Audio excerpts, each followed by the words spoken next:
Let's bring him in here. My man, what's up with you? What's going on, brother? How It you is doing? How good you to doing? see you, man. My goodness, how you been? Wow, that is a good question. Been pretty good Yeah, despite everything going on. Yeah, yeah. Despite everything, exactly. I feel like that's how everybody's trying to figure out how to live. But man. I really appreciate you taking some time to come hang out with me and do this 21 questions with me. This has been such a long journey on Twitch, and I was actually thinking about you earlier.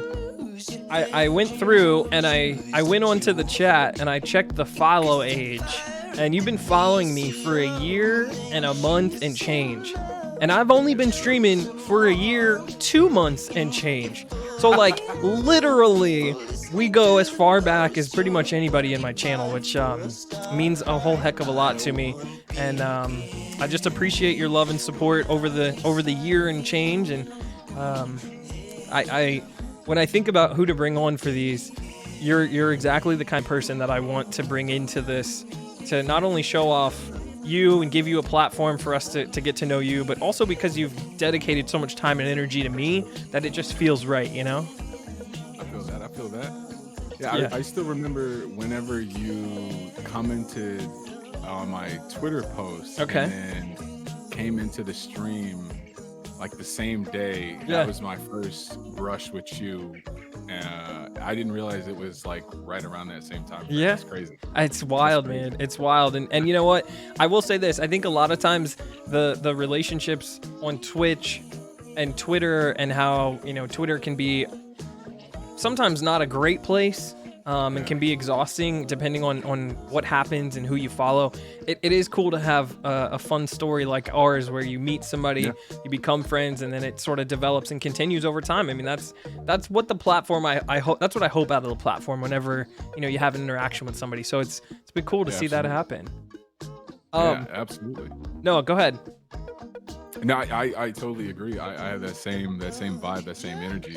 These things, we should look at them as tools, right? We should look at them as a means to an end. You have this, like you said, our story of random interaction, me just randomly posting something on Twitter with like no followers, and then you stumble into my stream, and it's Yeah. just like you said, we've kind of stayed connected ever since. Yeah, man, that's awesome, and it's awesome that the tools are there, and when used properly, when used with good intention, it can be a beautiful thing. You know what I mean? Yes, For sir. sure. I gotta do a quick shout out. Big thick daddy with the follow. I love that. Appreciate you, homie. HBK, good to see you, brother. Thank you for stopping in. I'm super excited. This 21 question series has been something that I've really enjoyed incorporating into the stream. It's a change of pace from just playing video games all the time, or doing random things. It actually, I think it has some meat to it. It has some meaning behind it, and I'm really happy that I had a chance and our schedules lined up on Martin Luther King Day to be able to make this happen today, man. I'm excited. Beautiful. So before we get started on the questions, tell us a little bit about your story on Twitch specifically. I've let people know you've got the best voice on all of Twitch, and that you're an Apex Legends streamer. So what else should we know about your history and your story? Man, I guess like the meat and potatoes of me and streaming, and like how I view it is like, it could be something that can wear you out, can wear you down before you even get started. Because you see all these people that are successful, all these people that make tons of money and all that, and it looks like it's so within reach. But when you start doing it, I'm sure you know, and I'm sure as other people know, the day you start could be the last day, because you don't see what you've seen in other people. You know what I mean? Yeah, Like other people are like they press start and they have tens of thousands of people already looking at them and viewing them and sure. donating, and this, that, and the third. And you kind of find yourself like upset that, man, like I would find myself doing a stream and I'd have like three people in there. Yeah. And that sometimes that would, kind of break you down. So um yeah, I just kind of look at it as, I guess to answer your question, I kind of look at it as something for me to build an audience and a group of people who are all like-minded, who like games, who like things, like this, where you're getting to know someone. Um, and it just grows and it just becomes something bigger than me to where I'd be able to do even bigger things with it. You know what I Yeah. mean?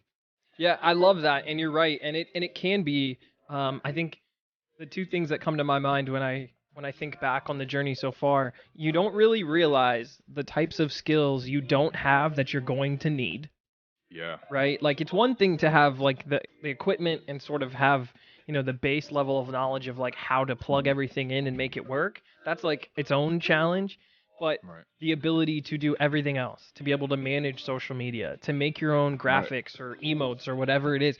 Like you play video games, you may or may not be funny or entertaining, but then you need this whole list of other skills and abilities at some point to be able to incorporate. Otherwise, it'll be a real tough road. Um, Right. Or and even know where to look. yeah, because there's Yeah. no handbook, there's no real guide on how to do any of it. Right. You know, even to that end, right? Like it's crazy. Like I have this app called Chatterino, and I've always looked because you get in the stream, and obviously the chat's very important, and Hmm. how to communicate with the chat is very important because you want to stay connected with your community, and the best way is live in the chat. Yeah. So I forgot who. I think it was Tim the Tap Man. He was streaming, and like there was like a glimpse of his desktop, and I saw that logo, and I'm Yeah. like, what is What does he what is got? that? What's he got? Exactly. It kind of bummed me out because I'm like, once I found it and I got like my hands in it and I started to kind of play with it and see what it's capable of. I'm like, why is this not like written on a blog or an Instagram post Yeah. of things to have because it's free Yeah. and it just works. It does one thing really well and it allows you to see the chat and communicate with Yeah. it. So I'm gonna have to follow up it's with you wild. because I actually don't even know about that tool, and there's a lot of those out there where unless you stumbled upon it or you saw someone else using it, you maybe don't know, and it could be amazing for you. So Oh yeah. that's a really good one, and yeah, it's just there's just a lot that goes into it, but and I know you've had, I don't know the full history, but the time that I've known you, I know you've had some changes, you've moved, you've had some rearrangements, you've had a lot going Man. on. Where tell the people where you are right now. Currently, I'm back in Garden Grove, California. Okay. Yeah, before I was funny, man. It's hilarious. Like the complex I'm in now is where we first moved back in 2016, and then we moved back to live with my girlfriend's mother. We just kind of were crashing over there, and then the place we moved in after that is across the street from this complex now. Mm-hmm. And then now we're back into the same complex. So it's just kind of this weird. We love this area, Yeah. so we're happy that we're back in it. But it's just kind of funny how the cards you get dealt all kind of sometimes will line up in a way that just kind of makes you laugh when you think back on it. But Yeah, man.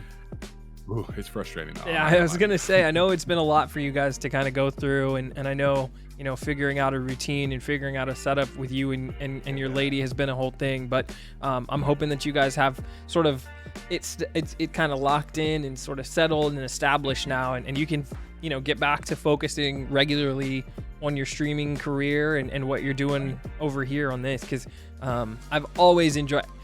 You're one of those people. There's a handful of streamers in my little circle of friends where it doesn't matter what they're playing. I like to come and hang out with them because I like them as people first, regardless of the game. And I don't mind Apex, but I certainly don't play it, and I don't watch anybody else really who plays it. But I'll come into your channel and be like, oh, I'm kicking it with love. So we good. Yeah, man, I appreciate that. Yeah. It's one of those crazy things, like, because in life, if we don't like something, we just kind of avoid it or we stay away from it. But there's those times where, like you just explained, where you can like something beyond the actual thing. Like you said, Apex is not your cup of tea. Yep. But you tolerate it just enough because you come in to hang out. And I appreciate that, man. That's awesome. Of course, man. I'm happy that that has been my history and experience with you. And like I said, I'm happy that you feel like you're maybe going to be settled and we'll be able to sort of look forward to catching you live and seeing what happens with your channel and everything more and more. I'm really looking forward to it. I gotta say hello to a few people before we officially get started. Ant, it's good to see you. Welcome in. Says, hope you had a magically magnificent Monday. That is beautiful. Thank you for the love. Jen is here. Jen, we love you. What up? Good to see you, Jen. Dust, thank you for the raid. I appreciate that. Everybody who came in from Dust's stream, I appreciate you. Welcome in. Happy Monday to each and every one of you. I hope you're staying safe. Metro's in the building. Says, Kimbro, what up, man? It's good to see you, Metro. Appreciate you so much. Nip, super. You're never late. Being able to come in here and hang out at all is amazing. You're never, ever late. So, without further ado, now that we've sort of gotten the groundwork laid, I'm ready to dive in. Are you ready? Yes, sir. I got 21 questions curated that I've thought about that I wanted to ask you. Chat, make sure you drop a follow for love for me. He's like I said, a real big friend of the programs. He's donated, he's subscribed, he's gifted subs, he's been a part of what we've built so far, and that is incredibly meaningful to me. So definitely show him some love back if you wouldn't mind. And then if you have any questions that kind of come up that you want us to talk about or want us to go over, just throw them in the chat, tag me, or use the highlight message, Channel Point Redemption, and if I miss it, shoot it at me again, and we'll just kind of go that way. Does that sound good? For sure. All right, brother. Ant wants to know, what was the app you said earlier? Chatterino? Chatterino, yeah. ChatterErino.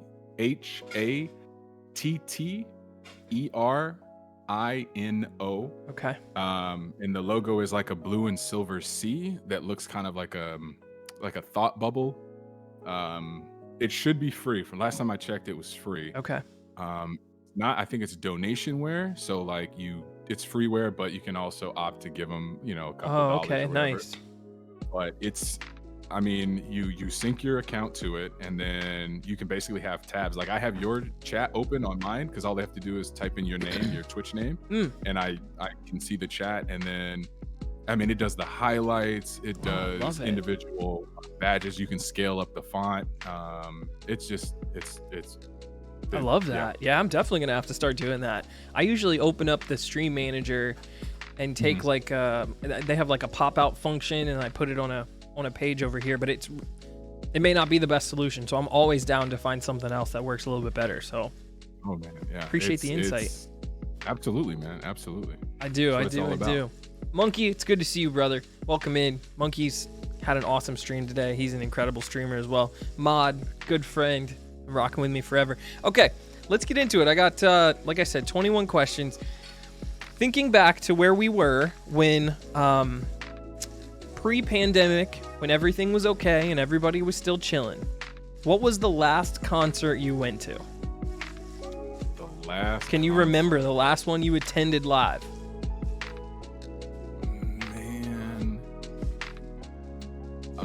I guess it would have been my buddies who rap. Like it wasn't like a, My Chemical Romance type thing or Travis Scott or something like that. But it was just like a club where they performed, and that was like forever ago. I don't really do concerts and stuff like that. Okay. Ever since the military, I kind of avoid it. Oh yeah, that makes sense. Yeah, I forgot you're a veteran, right?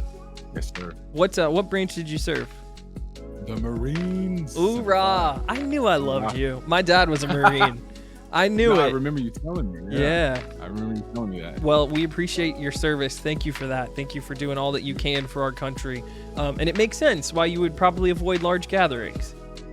It bums me out, honestly. Like sometimes it could be a bit much. Like I don't do Disneyland. I can do Knott's Berry. Okay. Because it's not really that many people. I can do Six Flags, but Disneyland is more the fireworks and all that. Like I don't like being caught off guard, and I don't like being on edge all day.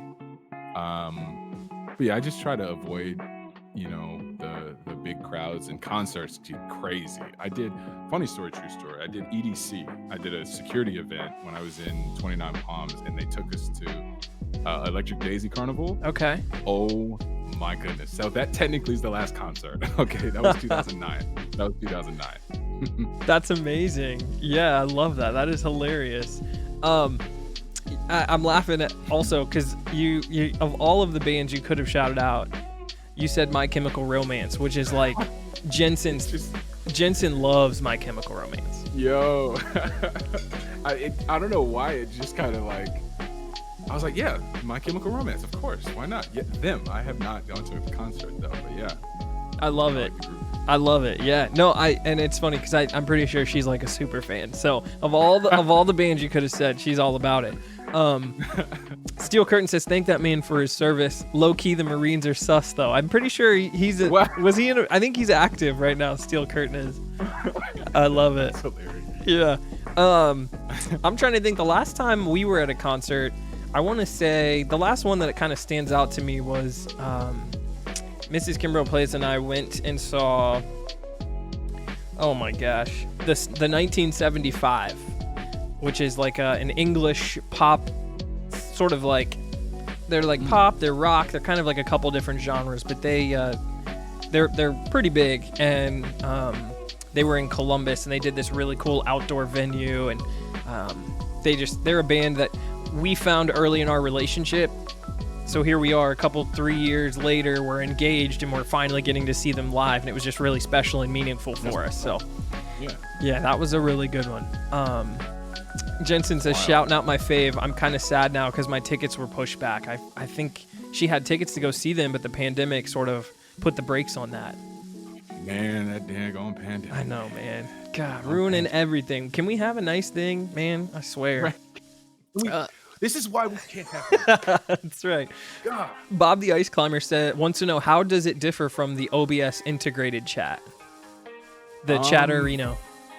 So basically it's like, OBS, I was going to say that earlier. OBS, it works, it functions, it'll do what it's supposed to. The only difficult part is, at least in my experience, when I was using it for Chatterino, you couldn't really get the scale right, meaning like, because I've got 3 monitors, so one of my monitors that's 4K, whenever I had it on it, if I tried to increase the resolution so that it would be bigger, so like if somebody says something, it'll just like, I can see it in my peripheral, it just was distorted in one color and it just didn't look all that good. So Chatterino does a lot because I can do dark mode, and you can also increase the resolution of like the emotes, the subscriber badges and everything like that, so you know exactly who's talking to you. And then on the side of it, it has like a history, so it'll show like red if somebody like tagged you, it'll show the red, it'll show purple if somebody prime subscribes, blue for stream elements and stuff like that. So it's just really, it does one thing extremely well, whereas OBS, their pop out is basically just like a browser source. So yeah, I definitely recommend Chatterino. Even I if love it was that. $5, it's streaming, you know what I mean? Yeah. I know for you, it'll pay itself 10 times over. I'm definitely gonna have to check that out. That sounds amazing. And you know, you're right, it is like a browser source. I've definitely used the integrated OBS before. I have like sort of the chat manager pop out sort of set up, but it is hard to read everybody's color, you know, especially if I'm running raffles and doing all kinds of other things. So it can be really, really a challenge. So I'm definitely gonna have to check that out. I appreciate that. Yeah, thanks for the insight. Oh, there we go. Who's that? Ant One? Yeah, Ant is saying downloading it. It's free. Yeah. Oh man, let's go. We better get our feet in the door early. Man, right. I love it. Steel Curtain says, I went to Camp Lejeune. I have a buddy stationed there I'm at Fort Bragg in the Army. He invited me to a party, and they got lit, but they also did some sus things, he says. Oh, the Marines. I love it. That is so funny. Oh man. Yes. Well, thank you both, fellas, for your service. Anybody who used to serve or is currently serving, we cannot thank you guys enough times. So appreciate you. Jay Gotti says, I'm late. You're never late. And then he donates 15 bits. You're crazy. Gotti, I love you. Thank you for the love, man. Happy Monday. I hope you had a wonderful weekend. Thank you so much. My brother. Okay. Love, what was the last show that you binge watched? Oh man, I'd have to binge watch. So like nonstop. Yeah, like it maybe doesn't have to be all done in one day, but like you're not sort of interjecting any other series, or are you the type of person who, does multiple shows all at once? I think the last show that I kind of committed to was probably Big Mouth on Netflix. Oh yeah. They just did the new season. That's like the last kind of thing I did, but People love that. I've never watched it, but I've heard good things. it's definitely like very inappropriate. Like if you look at the show for what it is, it's completely bonkers. Like Yeah. how does this exist? But like as a just strictly humor side of it, I think it's hilarious. Like the way that they kind of take the situation of growing up as a teenager, going from 7th, 8th grade, and into high school. Yep. I'm not gonna say it's like that exactly. At least for me, it wasn't like that. But it's just kind of funny to where like you could kind of see like I could. Yeah, it's a familiar story. Yeah. But I'd say Big Mouth. Okay. But I would have to say though, I rewatched Ghost in the Shell. It's an anime Oh, okay. forever ago, and my girlfriend wanted to watch it because that's top tier, best anime to have ever existed in the history of mankind. But we binge watched that completely. Nice. I was gonna say, chat's getting a bunch of messages. A lot of people loving Ghost in the Shell. I've never really watched any anime, but it sounds like that should be the kind that I should get into. It's a really good, like, man, futuristic, not cyberpunk, but like there's like androids, fully, cyberized humans. Like their mind is put into a machine body technically, but the overall story and like the character building is just you feel like my girlfriend, she was watching it. I didn't think she was gonna get into it. Oh my god, she was like at tears maybe like twice because like she's so invested. She was vibing. Characters. Oh yeah. That's cool. That is cool stuff. Yeah, we're definitely into stuff like that. Like, is it an anime version of like a Black Mirror? Does it give you like Black Mirror vibes? Yes, they each season follows a singular story, but there are other like side quest type things that are happening at the same time that all tie into the main story. Okay. So I really, really like that, and they do it very well. Like it's one story, but it kind of goes not in a straight line. So it'll be like this is happening, something big is happening that leads to this, that comes back around, it makes everything make sense. I like that kind of stuff. Like Marvel. If you like Marvel stuff, it's very similar to okay. that. Yeah. And who doesn't, man? I'm a big fan of that. That is okay. That makes sense. They said kind of closer to Altered Carbon. It's a cyberpunk future. Yeah. I could see that. Okay. I'm definitely gonna have to check that out. That definitely sounds interesting, and all y'all are giving it, kind of the thumbs up. So I'm down. I'm trying to think. We're currently watching Outlander, which is like it's kind of like a romance drama. It's like, I don't know. It's set in like the Highlands in Scotland, like super old, long time ago.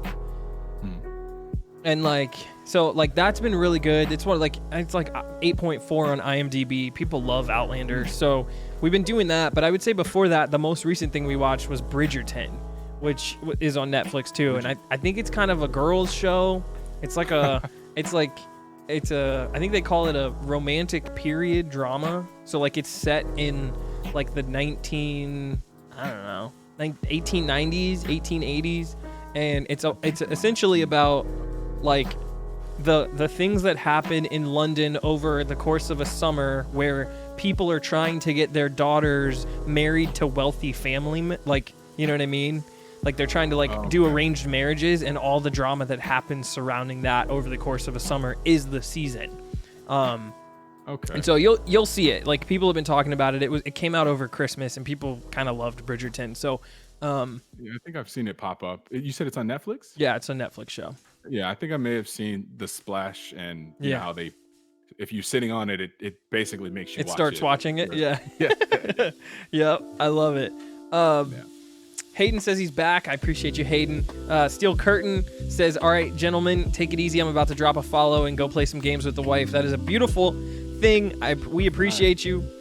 Thank you guys for stopping in and sharing any minutes with us. I really do appreciate that. And Give the wife a huggy for us, man. Nothing like the lady taking good care of you, man.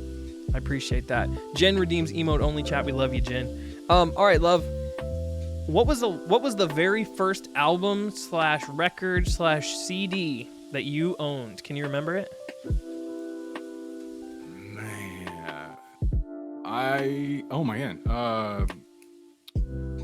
the Blue album, Jay-Z, I think. Oh yeah, classic.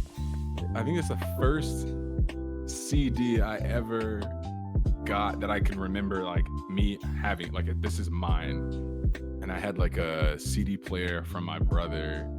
I don't know if I like found it, you know what I mean? Like I found his CD player in his room. I don't recall, but I remember it was mine at one point. I love that. The Blue album's a classic.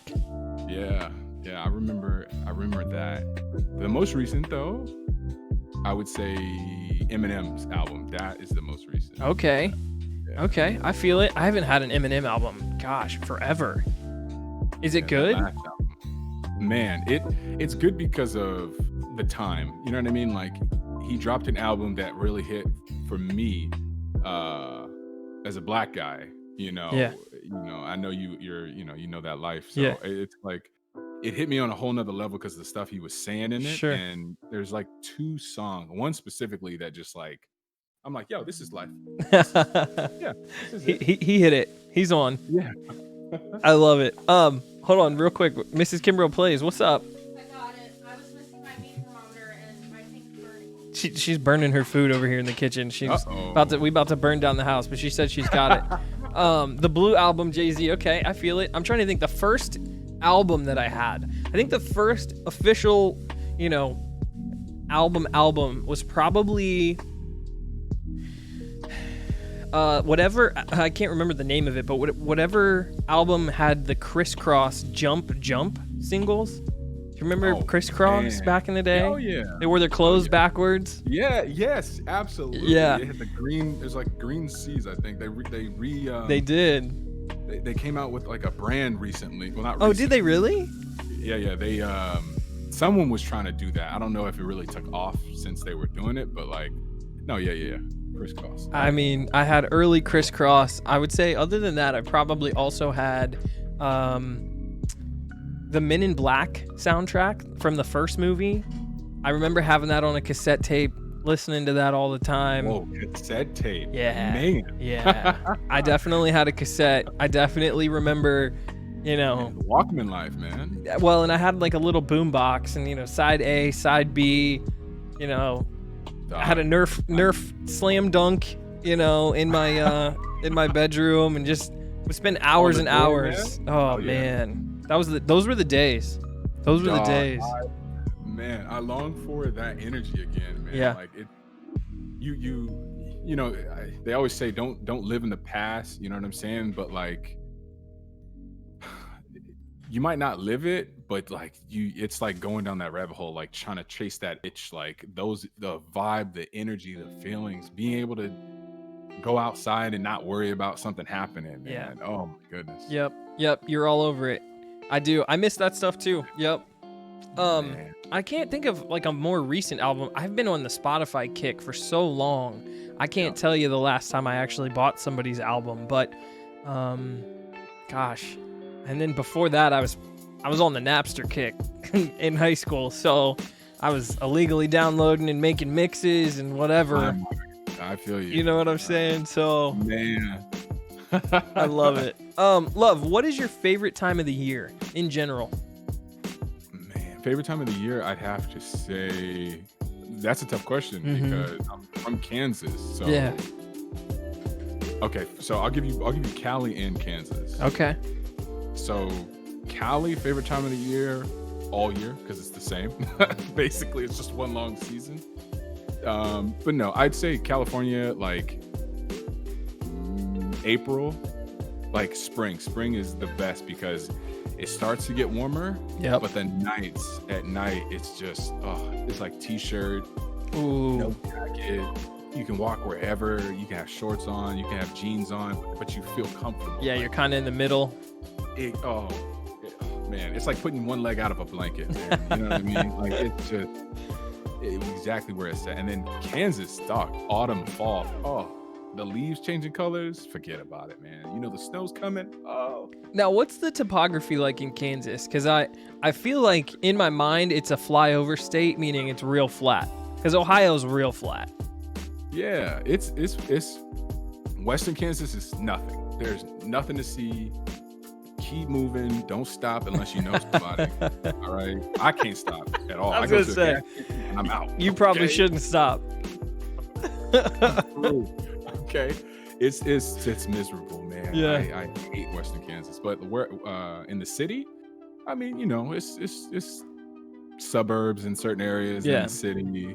But man, like there's a lot of trees in certain areas, and when it's fall and all the trees change colors, Yeah. it's different now than it was, because I was back home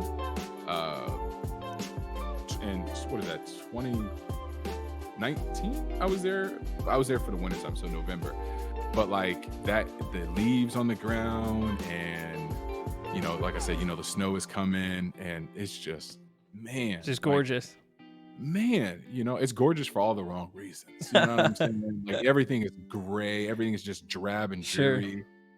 But you can't beat that energy, man. Yeah. Like, man, it feels good. I Reminds me feel of my that. childhood. I love that. Yeah. I mean, I haven't really thought about it in a while. Ohio has 4 distinct seasons, very much. Ohio's kind of in a weird spot where you get a little bit of all of them. And I definitely like the fall because it's football weather. And it gets crisp, and the Midwest, you know, kind of, you know, it's hoodie season. You're chucking the football around. You're kind of getting ready. Yeah. But because we have winter, and because my birthday was in March, I'm sort of like, I get ready at the start of spring to get warm, and I get tired of being cold and scraping my car and dealing with the snow. So I'm right there with you. The spring might be the move for me too. Yeah. Spring is nice. Spring is kinda brings nice. everything full circle for you. Yeah. Right. It does. It gives me energy. The fall's fun, but the spring legitimately pulls me out of like a dark place from the, you Right. know. You get that splash of water that slapped itself a little bit. Okay. All right, rest of the year starts now. Yes. This is now a new year. Exactly. Spring. Yeah, it does. It starts to actually feel like a new year. You're exactly right. Yeah. Okay. Damn. Are there any causes that you strongly believe in? I'm thinking charities. I'm thinking, you know, something in that. My causes. What sort of thing mobilizes you? Man, that's a door to open right Things, there. right? It could be a lot. I mean, this is 21 questions. I am bringing it. Yo, that's a good question. I think if I had to say it right now, like off the top of my head, man, it's definitely the move to making it be okay to be black in America. You know what I'm saying? Like that whole move, I'm with it. Yeah. You know what I'm saying? And I look at that because I'm with the move for everybody. I'm all inclusive. I don't think anybody is better or less than anybody else. Yep. Right? We can strive in our talents and our abilities to be better than anybody, right? However, just because you're great at one thing doesn't mean you're better than this other person who may not score as many points, or who may not play as well at a particular thing.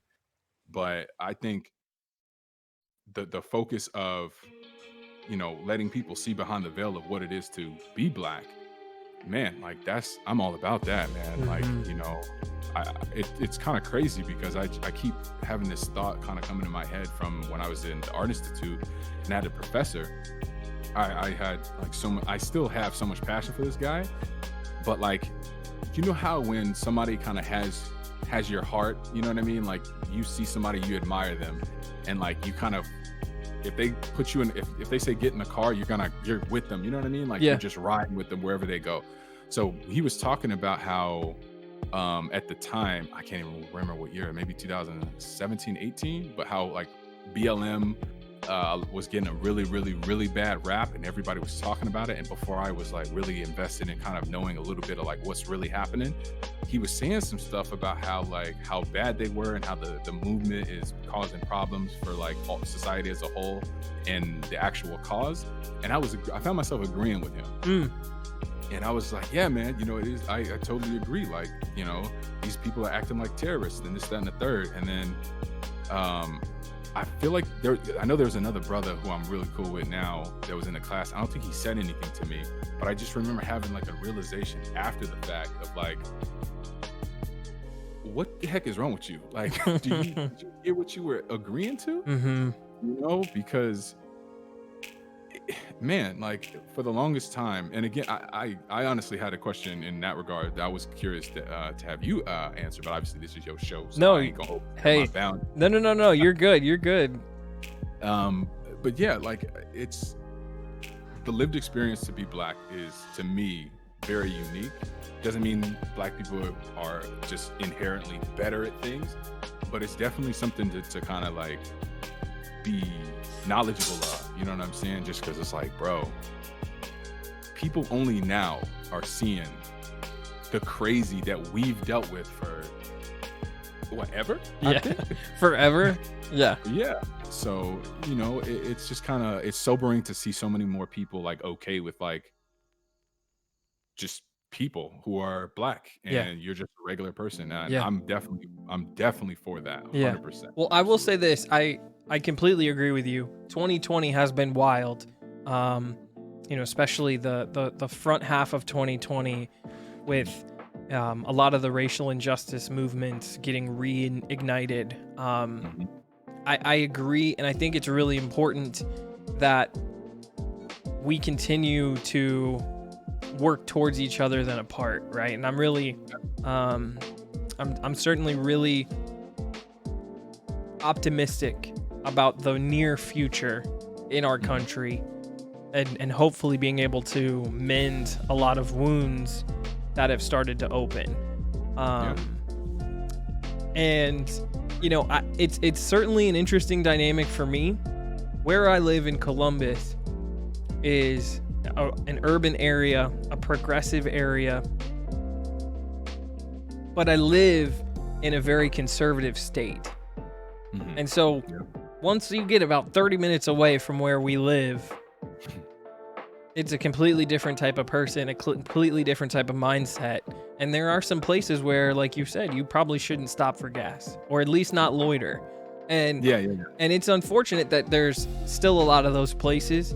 But I do like to think that a lot of the things that have occurred and a lot of the work that is being done, like you said, you're starting to see more and more people. I love that for the most part, my experience on Twitch has been very pleasant and been surrounded by people who are open-minded and are accepting of others. I know I've certainly tried to foster that in my community, and I think more and more people who are content creators, younger generations, are starting to not have as big of a problem as older generations have had with color and ethnicity and culture. So I hope it gets better, man. I hope it gets better, and you know, I hope we continue to sort of bridge those gaps, like you said. So we just got to do the work. That's all it is. Yeah, you know? yeah, and you know, I think you were gonna ask the question. Well, let me say this. Ask me your question that you had for me.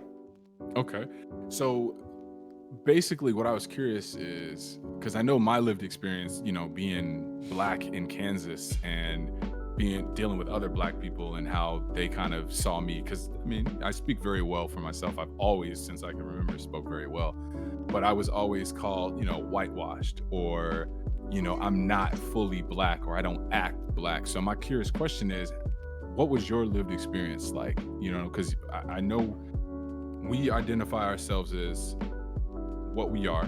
Right, either Black or mixed or whatever, but how was your experience? Because I'm so curious as like, was our level of being discriminated amongst our own the same? You know what I mean? It's a great question. You know, it's a question that I've thought a lot about, and Reed has asked a lot of questions. So for anybody who's new in here, my fiance and I get married in about 10 days. And as we Boom. come down the stretch of getting ready for this wedding, we've gotten a chance at home for the last 11 months stuck together to talk about a lot of different things. And a lot of things that happened in 2020 brought up a lot of different questions. So we've talked about this. And I will say this. My mom is white. My dad is black. I tend to fall on the lighter skin side of the two. And I think the majority of people, when they come across me, and I've heard this before, like they get more like Italian. They don't typically on first glance get black as much as they get something that's like darker, ethnic, but not necessarily black per se. Now they see me with my dad walking down the street, they're like, oh, okay, I got you. But when they see me with my mom, or they see me just out and about, and to your point, my dad being a Marine, extremely well-spoken, always instilled education. So I became the kind of person who spoke eloquently. I became the kind of person who, you said whitewash. I would say I was a little bit in the middle. I went to an inner city public school. I was surrounded by white and black people. I listened to white and black music. But like the overarching vibe I always had was of sports. So I was always sporty, right? I always had like athleisure clothes on or whatever. So I never really got discriminated against on a first impression. I didn't have like baggy pants. I didn't have some of like the cultural hallmarks that people would be like, oh, you're black and I'm going to treat you on first glance like you're black. So it was a little bit different. What was really hard for me though was trying to embrace parts of my heritage and culture and my white friends saying, well, you're not really black. That to me was a lot harder. And I don't know if you ever got that, but for a mixed kid, at least, that is something that you'll get. Well, you're just as much white as you are black. Well, it doesn't matter what I am. It's what I identify as. It's what I see myself as. It's how I feel about myself. And I definitely struggled with that more than anything else. I don't think I got as much discrimination on first impression as much as I got people that were very close to me, friends on my team, comrades, trusted colleagues being like, you're not really black. Where you live isn't really in the hood. Well, trying to quantify it. Exactly. And that was probably the hardest part for me growing up in terms of my lived experience to your question, for sure. Yeah, man. Yeah. I know exactly what you're talking about. Yeah. Pacifist Cabbage says, I live in Georgia. Things are extremely tense, but I think we are changing for the better. I sure hope so. Georgia's been under the spotlight, man. It's had a lot going on in the last, year and a half, 2 years. So, I hope you're safe. I hope everything goes well for you in the next couple of weeks down in Georgia. I know that there's a lot going on at different state capitals and a lot of what's the word? Static, a lot of buzz about people not being safe, but I do hope we can change for the better for sure. He says, I'm staying inside in all caps. Good. That's what I want to hear. Ant says, whoop, whoop. I think you're talking about being mixed. Appreciate you, Ant. T-Dog, it's good to see you. Welcome in. Livy, we love you. Happy Monday. Thank you for being here. I appreciate all you guys for hanging out. Happy Monday. If you haven't followed already, you got to check out my boy Love. If you're just getting in here, I looked earlier. Love has been following me for a year, a month, and some change, which is literally one of the earliest followers. I don't even know if I was Twitch affiliate when we found each other yet, but he's a wonderful guy, and I'm very, very, very, very happy and lucky to have called you a friend this long, my friend. I appreciate it, brother. Appreciate it. Real quick, because I didn't want to get off the hook on this one. Causes that I believe in. Obviously, what you said as an answer is something that is near and dear to my heart, especially as I walk around every day, and my father is an African-American male who essentially drives for a living. He does windows and doors, but it requires a lot of travel. And at any point, I could get a phone call and say that he had a bad run-in with police, and and it be over. So it is definitely still in the forefront of my mind. It's something that I feel strongly about. But just to have an answer different than yours, my fiance is a registered dietitian, and she works really hard at changing the way people feel about diet and exercise and how it relates to the way that we judge people at first glance. Some people use the term body positivity, some people use the term diet culture, but essentially trying to help people understand that there are people in fat bodies, not fat people. And we use that term, but we don't really spend a lot of time thinking about the person. We just judge them on first glance based on their physique or what's going on. And as someone with an exercise science master's degree, I care a lot about nutrition and exercise. I understand it's important. It's important for me to, like, everyone needs to know, like, I'm not just some guy who's like, oh yeah, like, I don't care about diet and exercise. People can be whatever. No, I genuinely think it's important, and I know the science of how important it is. But the fact that, like, people can still thrive and have a meaningful and fulfilling life regardless of their weight is really, really something that is important to me and near and dear to my heart. And so Rita works really hard, and her entire Instagram is dedicated to trying to educate and teach people things just like that. And so it's kind of come in to be something that I care a lot about too. So yeah, so that's I would say a cause that is always on the forefront of my mind right there with the rest of them on a daily basis in our house, for sure. That's what's up. For sure. Trigger is happy, says, you're Kimbro. I appreciate the follow. I know my boy Trigger's trying to figure out a new stream name so he can kind of get himself going. I appreciate the follow. Livy says she followed you. Make sure you guys follow Love for me. He's a phenomenal streamer, a great dude. Love you, my brother. Phantom says, I just followed. Good. Please drop my man some follows. Very much appreciate it. Livy says, that's how I am with people with disabilities. They are not disabled people. They are someone with a disability. Terminology is important. That is. Absolutely. Terminology is everything. And you know, kind of on the same level, not to just continue to beat it into the ground, but there are people. It's not necessarily that there are black people. You know what I mean? They are people first. They just happen to have a different skin color. And I think starting to destigmatize and stop labeling people, I think is obviously something that's really, really important, that all of us in our generation and the children that we have and raise and educate, making sure that they know as well is really important.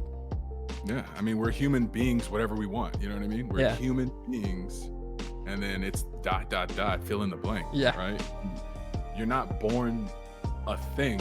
You're born, and then you evolve, and you become more and more of that thing that you are. And then, you end up, a dragon, whatever you want. You know? Right. Exactly. We got the Mrs. Kimbroplays approval. She says, loving this convo in all caps. Mrs. Kimbroplays approved. I love that. Yeah, I think that's really great. I didn't really expect to dive too much deep on that question, but I appreciate your honesty and your thoughtfulness in your response, and I appreciate that segment. I think that was really, really good stuff. On a slightly lighter note, okay, do you prefer, pre-pandemic, do you prefer to fly or drive when given the choice, and why? And drive. Easy answer. Oh, okay. The easy drive answer. I hate flying. Do you? I hate it. Oh my God. How come? Where to begin? Oh. He says, where to begin? It was a warm, sunny day. All right, so this is okay. Look, God is good. All right, that's what I'm gonna start off by saying. Yeah, right? God is good. Okay. I remember. Okay, so before I deployed on my first deployment. Okay. All right. Which I wasn't supposed to go on, but when it all came down to it, they were like, "You need to go home for leave because we want to give you that opportunity." Because before you go and potentially not come back from a deployment, sure, you should go see your friend. All right, that's fair. So I go to the airport, and I'm at the airport. I'm just kind of like, okay, basic. I show my orders so I get to cut the line and all that, basic stuff. Yeah. sitting in my chair. I'm on my phone. I'm on Instagram, wasn't a thing. So I was just on internet or something. And I remember staring out in the airport. And I just remember looking out, and there's giant columns in the airport. I see them at a distance and they're moving. I'm like, okay, so something's happening. Somebody lied to me today. Yeah. Something's going on. Turns out it's an earthquake. First ever earthquake I've ever No. been in. I'm in the terminal, so I'm just posted up and I see this and I just hear some lady go, is this an earthquake? What? And I'm just like, okay, that's great. I'm not going home. That's fine. This is it. And that was strike one. Yeah. Okay. Strike two was my second deployment, because it just, like, I don't know if you've ever been in a combat landing. Never. Which is like Never. You could safely say I have never been in one of those. Never. So basically, when you're in the plane and you're landing in country, they literally just go straight to the ground, right? And I'm like, I don't want to do this. I don't want to do this. And then, plus I just get really anxious, just from the deployments and everything, and knowing, like, I'm trying to keep it light, right? But knowing when we went over there, some of us didn't come back. So I have this really terrible thing with airports that I'm just like, I just don't like that vibe because it just kind of brings it all back. Yeah. But happy, I love to drive. I've driven from Kansas to California two times by myself. Wow. Oh, this is how I love my girlfriend, though, because I drove here 25 hours nonstop. Jesus. How did you do that? It's love, man. It's love. Jeez. Don't let Mrs. Kimbroplays hear that. She'll be like, would you drive that far for me? No, sweetie. You better get an Uber, meet me halfway. Shit. 25 hours for you. What I look like driving 25 hours. Lost your mind. Yes, exactly. Oh, man, I'm dying. That's so funny. Well, it's so funny that you mentioned that because the last time I did this, last week, we had my first kill on. And she had another instant response, much like yours. No thinking at all. Immediately went to fly. And her reaction or justification was for you can get to wherever you're going more quickly and be able to enjoy wherever it is you're staying. But in your case, like, you're not going on vacation. You're staying wherever it is you're going on some of these drives, right? You're not like, you guys didn't go to vacation down in Florida to go spend a week or so and come back. No. Right, so absolutely. In that case, like, it doesn't matter if you get there on Tuesday or on Wednesday. You know what I mean? Yeah. Agreed. I completely agree with that. Like, for stuff like that, like, whenever I did go back to Kansas, our anniversary is in February, so I flew back for that because, I mean, again, to her point, I was there instantly compared to a drive to 25 hours. Yeah. Man. Yeah. Man. And that was only for 3-4 days. So yeah. In that instance, I 1000% agree with her. Absolutely. Yep. Absolutely. That's so funny. I'm kind of torn. I mentioned this last time too.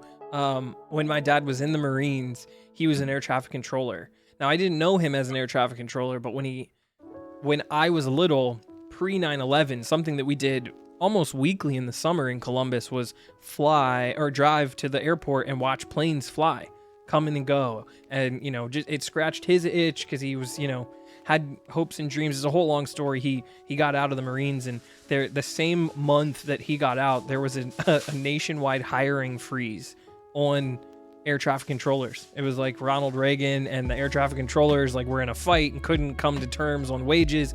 And so he had to scramble and do something else in order to pay the bills, because the thing he got taught to do in the military was not a thing he could do. And then he's done his career ever since. The plan B has been his thing for 30 years, but he never lost the love of it. And so we used to spend all this time at the airport, and people, kids play with GI Joes or play with race cars. I had planes. I had toy planes, and I just fucking flew them around everywhere, you know. But that being said, I do love a good road trip, a good playlist, being able to hit the open road and travel, man. Nothing Especially quite like it. Yeah. Nothing quite like traveling it. with someone, then it's a whole nother level. But Yeah. driving by yourself, Yeah. oh my god. I'm trying to think. The longest I ever drove by myself, I think, was only about 8 hours, and that was a long drive. That was a long drive. I was gonna say, that was a long drive. I feel that. Do you ever find yourself like talking to yourself? Not like talking out loud, but I mean literally answering your own questions? Self-talk? Yeah. It's healthy. It's good for you. Just kind of work through some things, you know, walk through some scenarios. Yeah. Yeah, that's what scares me though. Like when I was driving, I'm like, who are you talking to? I'm talking to you? Okay. All right. I need to pull over. It's funny because it reminds me, especially at the 25-hour mark, it reminds me of, Castaway with Tom Hanks. You know, you get deserted on an island. You spend enough time by yourself, solo. Your brain goes crazy places for sure. I have to survive, man. It's like somebody's here. I know it. I'm talking to someone. Yeah, exactly. Oh, man. That's so funny. Okay. All right, let's keep it moving. What's something that you've done that most people wouldn't know or guess about you?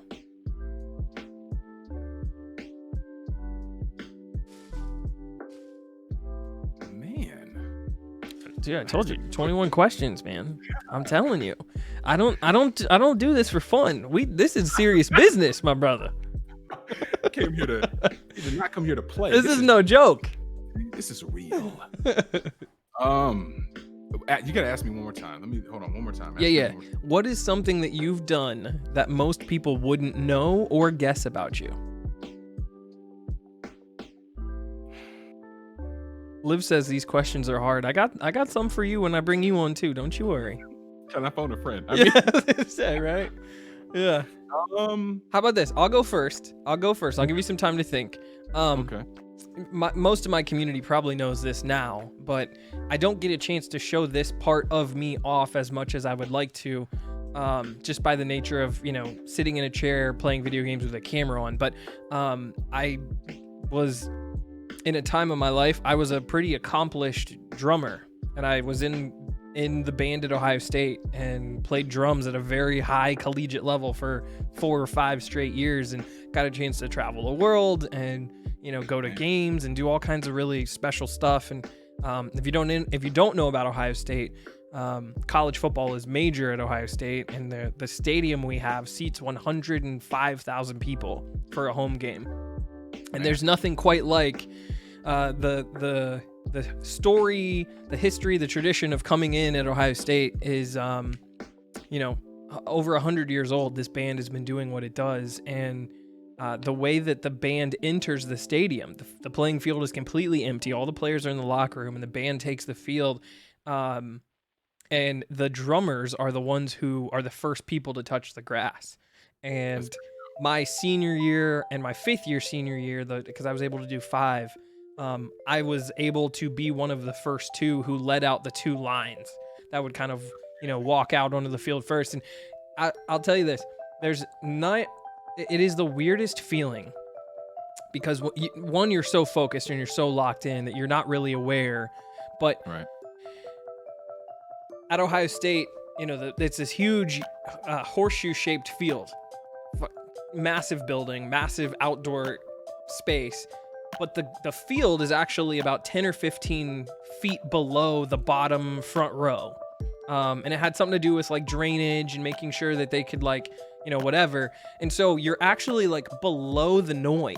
So there's like 105,000 people yelling and screaming, but because you're like sank down, the noise doesn't reach you the same way you would think. And so it is eerily quiet.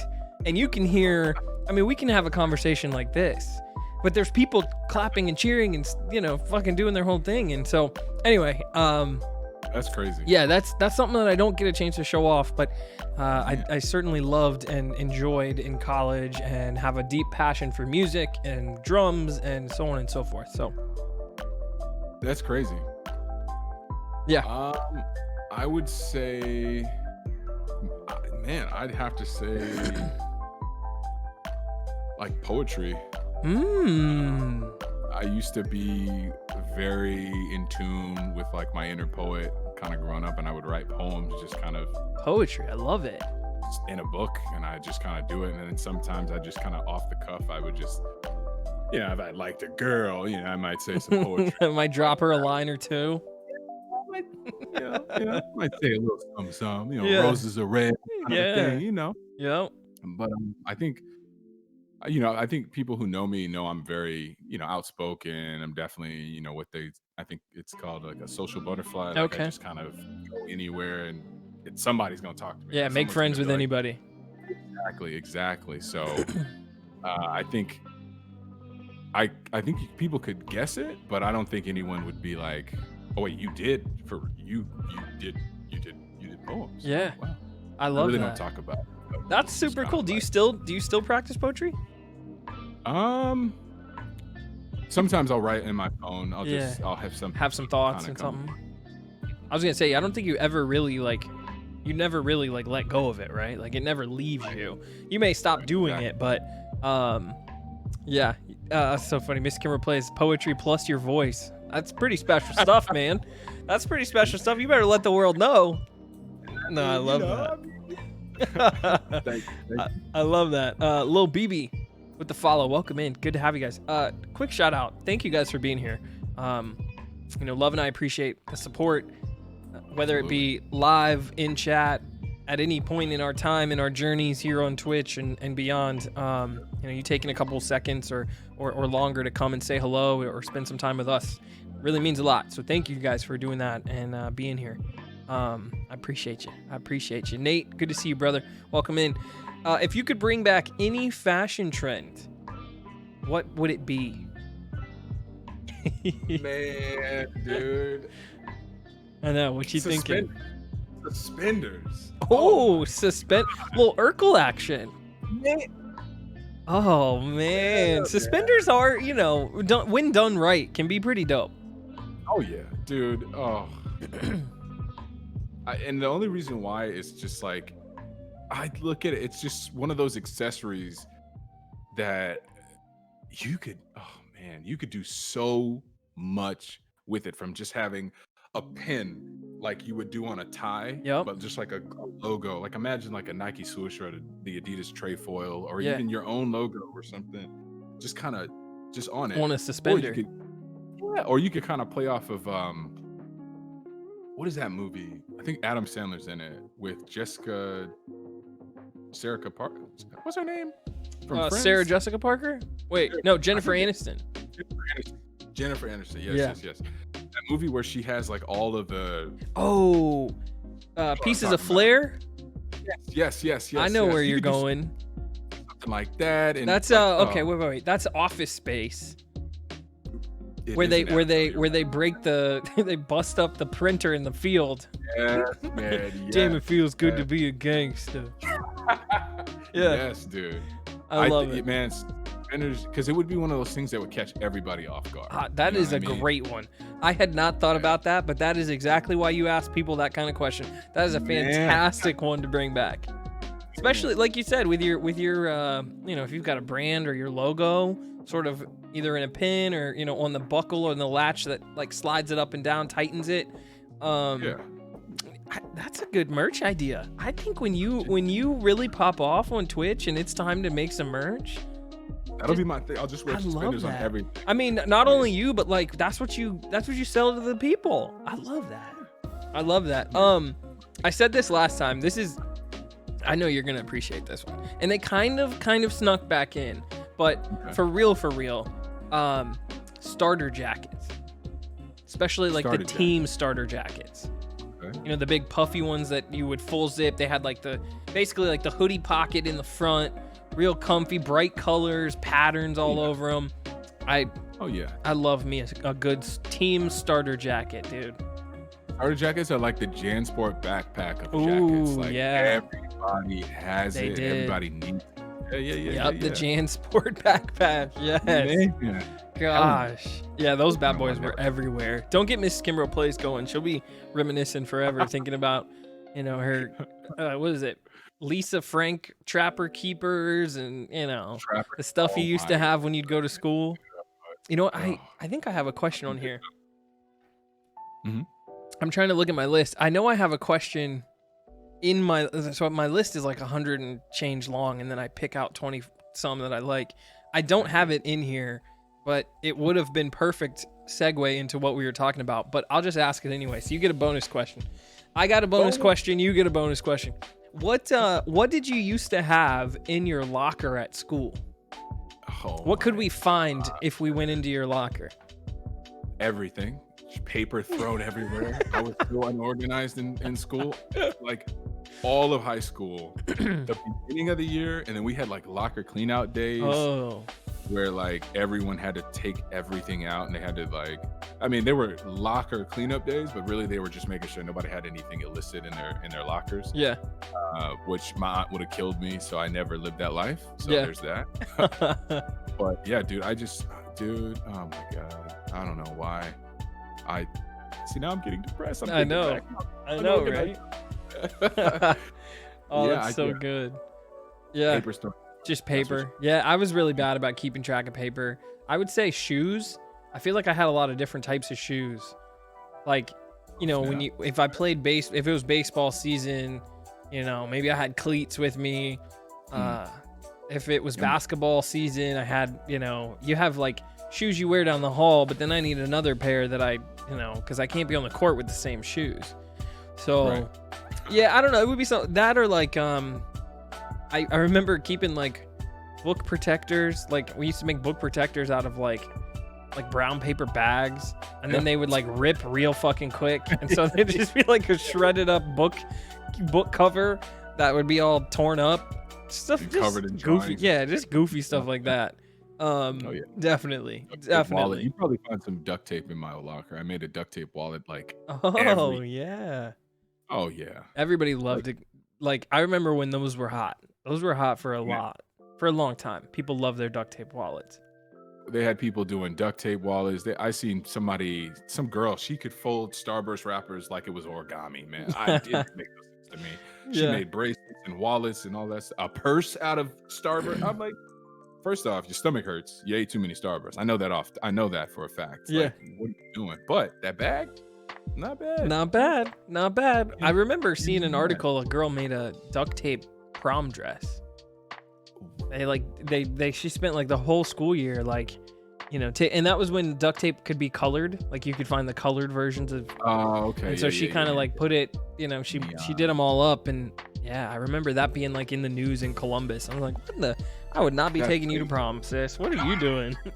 we can't be having that. And she like made a tie for her date, so they kind of matched. I was like, yo, that's crafty, but I'm not the one, boo. I'm not the one. Very frugal. They saved a lot. Well, yeah, they probably did because they gouge you on those. Man, oh my God. Dude. Love, name me a peculiar family tradition that you guys have. Man, what do you think? I don't even think we have any tradition. I know. I was trying to think of this too. I don't really have a good one. Hooli, welcome in. It's good to see you, by the way. While we think of this answer, we love you, baby. Hooli Pop.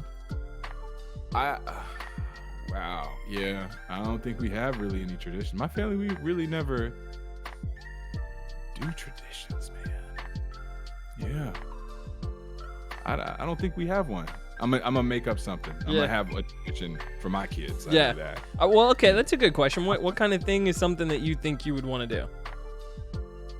I would say every new year, instead of doing the typical resolution, what I would say is, what do we feel we could have done better for the year? Not to make a new plan to do it better the next year, but just to kind of rein ourselves in and see what we could have improved on. Be a little reflective. Yeah. I like that.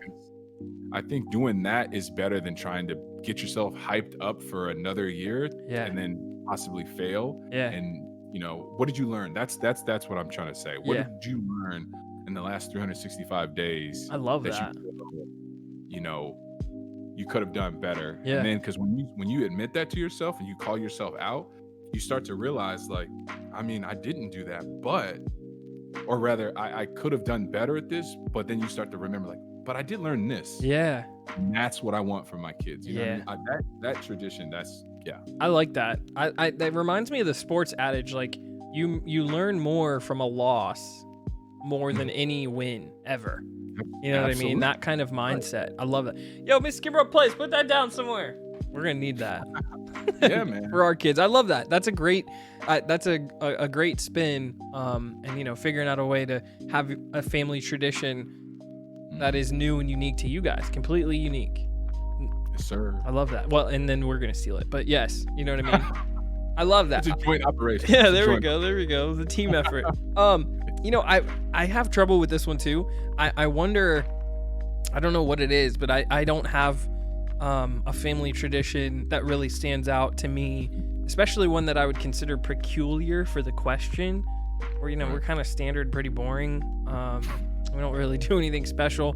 I would say this: my dad didn't really have a father growing up, and never got a real Christmas tree when he was. They didn't have a Christmas tree in his house when he was growing up, and he made it a point his entire life as a father to make sure that not only did I have a Christmas tree, not only did I not open all of them on Christmas Eve like my grandmother, my mom's mom wanted. He put his foot down big time in our house about that. And then he always wanted us to have presents on Christmas morning to open. So I always appreciated that about him, and something that I definitely think is important that I'll try to continue for my kids moving forward too. Yeah, man. You know what I mean? Wow. Yeah, absolutely. Miss Kimbroplays, I love that spirit of reflection. That was her feedback on what you said. Yeah, man. Appreciate that. She also said we will have to have a Discord call with you every New Year's Eve and have our family reflective time. Yes, dude. Dude, I love that. That'd be so funny. Savage Mango says, "Hey y'all, what's going on, Savage Mango? It's good to see you. Thank you for stopping in. We appreciate you being here. Happy Monday to you. Could be Tuesday. I know Hooli Pop is in the building. Hooli's in New Zealand." Dude, Hooli is in New Zealand and shows mad love. I stream on Sunday mornings, and I think I start at like 10 or 11, and it'll be Monday at 6:30 in the morning for her. And she'll come in and be like, "Hey guys." I'm like, "Girl, you better go back to bed. Better stop being up in here. Go to bed." Yeah. I love that. Thank you guys for being here. All jokes aside, it really does mean a lot. I'm shouting out our boy Love in the chat. He's my guest today. Please go drop him a follow and show him some love. Hopefully you guys are having some fun listening in and hanging out with us. What would be the first celebrity guest you would have on if they had a love talk show, a daytime talk show? You're the host. Who are you going to invite on? It could be the Late Show. It could be like, you know, you take over for Jimmy Fallon or, you know, one of those guys. But you have your own show. After the opening monologue, you get to bring on a guest. Who are you going to talk to? Man, honestly, dude.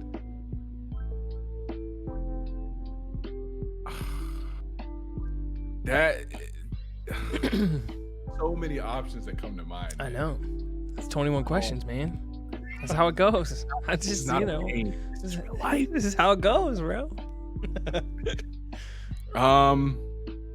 I'd have to say, dang. Okay, my heart says Dave Chappelle. My heart says Dave Chappelle. Ooh. But I think more importantly than that, and I think that like somebody I could ask like some real questions. Yeah.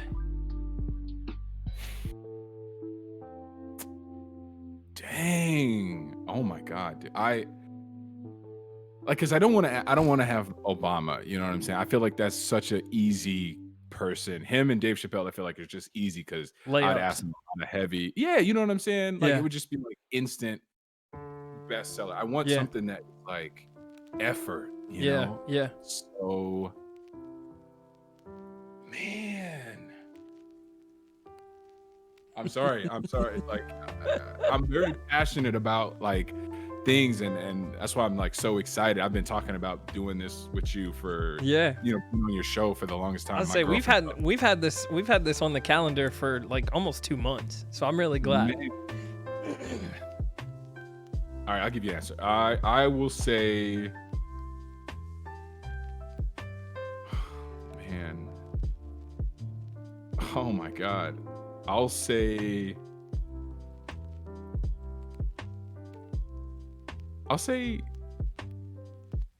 God, dude. Oh my God. Oh, here you go. Yeah. This might shock you. This person came to mind instantly, and I just thought about what I would ask them, but it would be Vladimir Putin.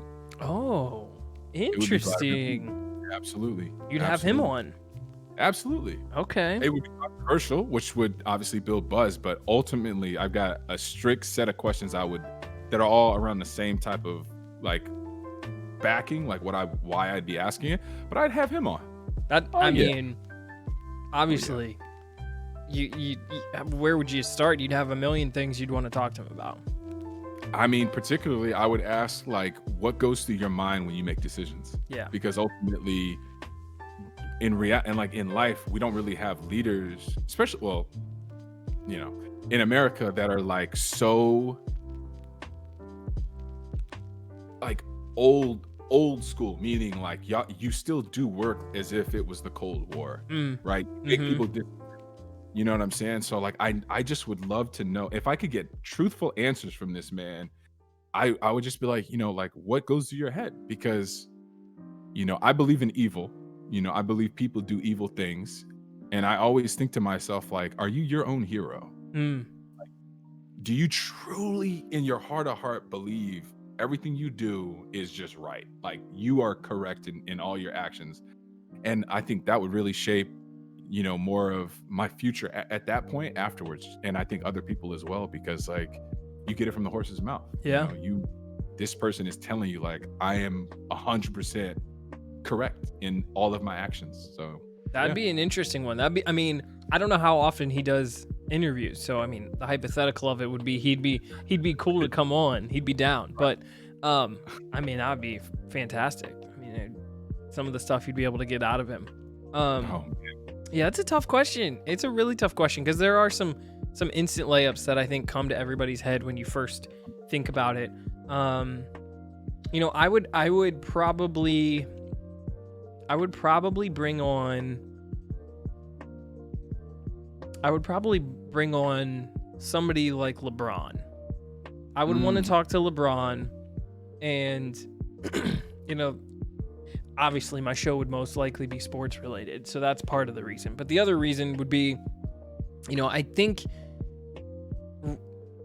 LeBron is in a unique spot, and he's chosen a unique path relative to Michael Jordan in terms of he could have easily done the Michael Jordan thing. And if you watch The Last Dance on Netflix, you've heard it.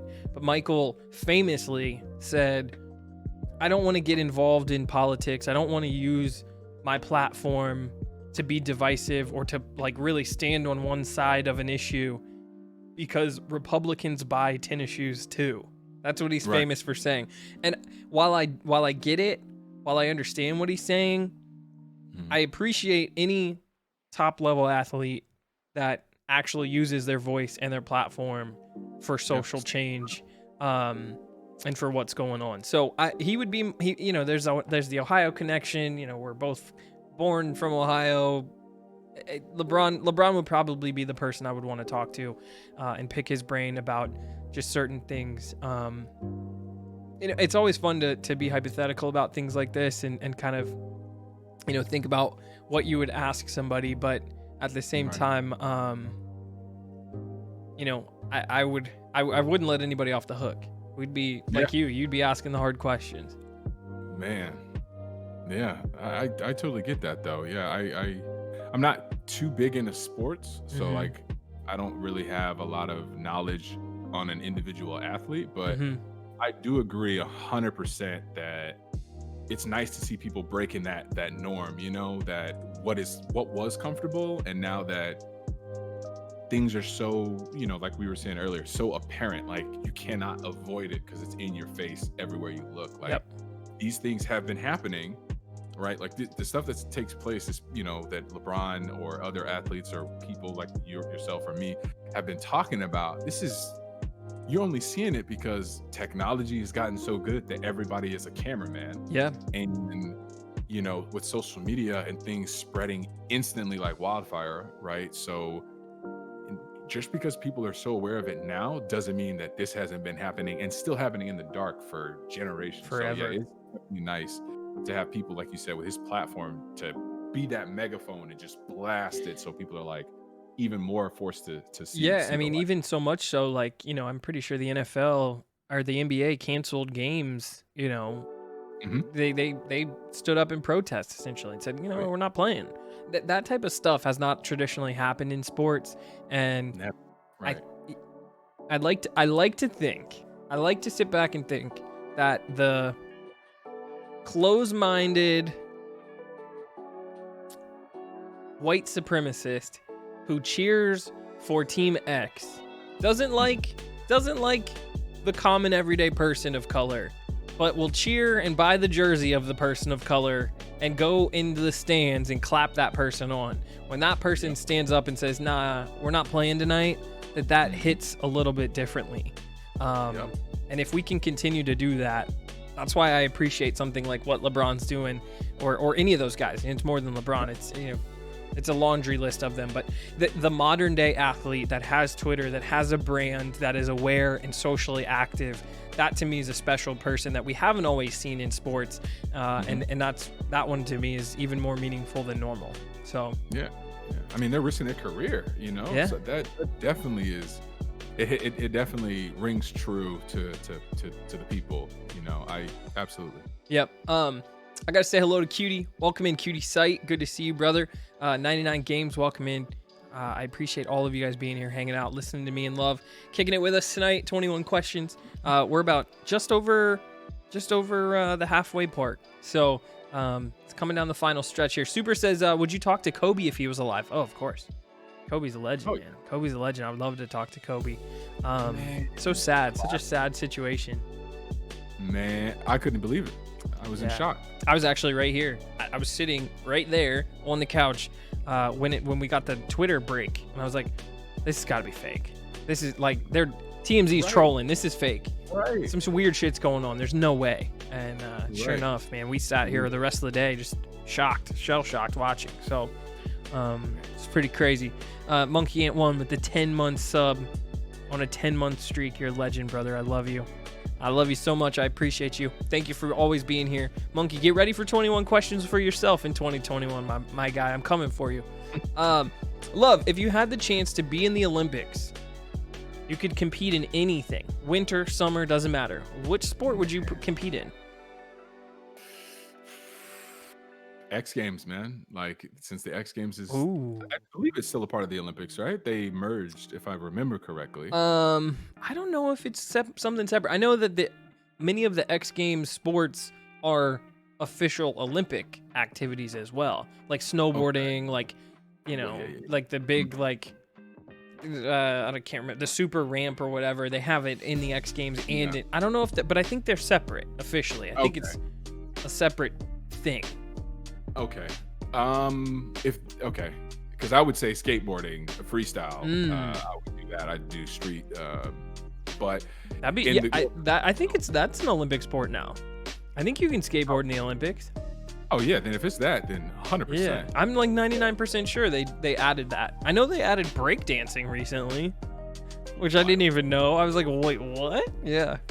I know they're talking about video games too, like esports. That'd be cool. Oh my god. That'd be cool. But I think definitely skateboarding. I've always loved skateboarding. I skateboarded growing up. That's so cool, man. But I think more conventional, I would do track and field, 100 meter, like my cousin. That's cool.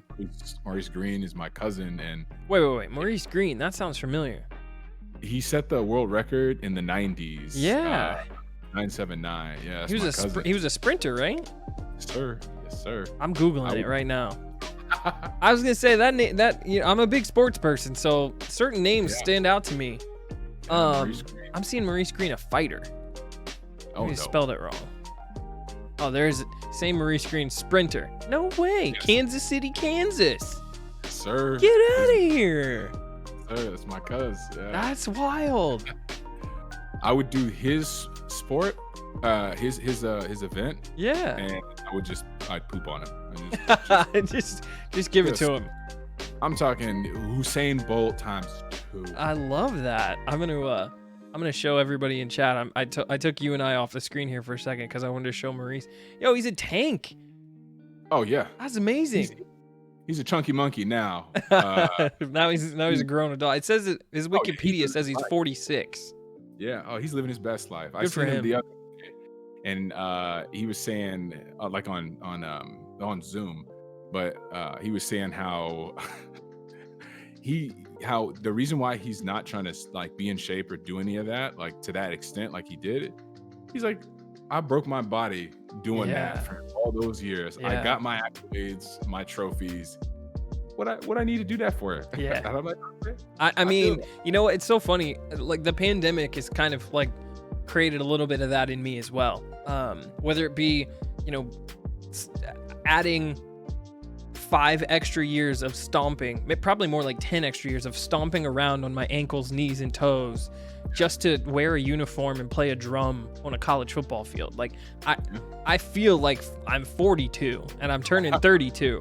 And like there's a little bit of that in me too. My body has accomplished what it's supposed to.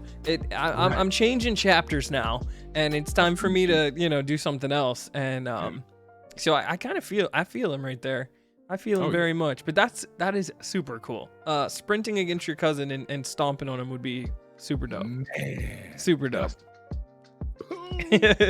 99 Games says skateboarding was added last year. Yeah, I knew it was pretty recent. They put skateboarding into the Olympics. That'd be super fun. I've always joked. I mean, I love Cool Runnings. How can you not love the movie Cool Runnings? Feel the rhythm. Feel the rhythm. Feel the ride. So that one's up there for me.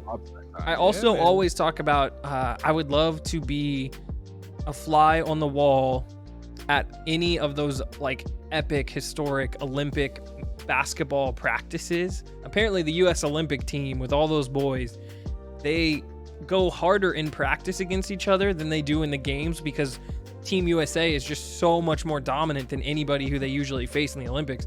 So they just like beat up on each other in practice instead. So like, yo, let me be the 15th man. I'll carry the water.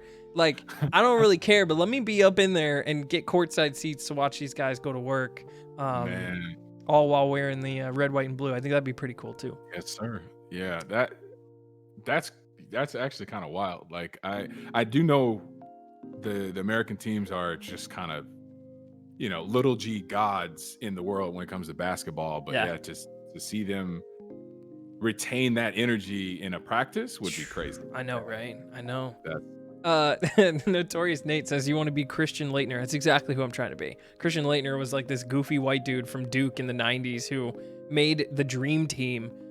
Like, we're talking Jordan, Magic, Pippen, Larry Bird, all those guys, Charles Barkley, and Laettner made like the 15th spot on the roster. Like, what a scrub. He's such a bum, but yo, he got a gold medal with that group. So yeah, I'm down. Right. I would definitely be him. I was on the bench the whole game. Exactly. I'm chilling. What is something that you wish you had started earlier in your life? This is a good one. This one's always tough. Well, I mean, luckily for me, I think about this kind of stuff like all the time.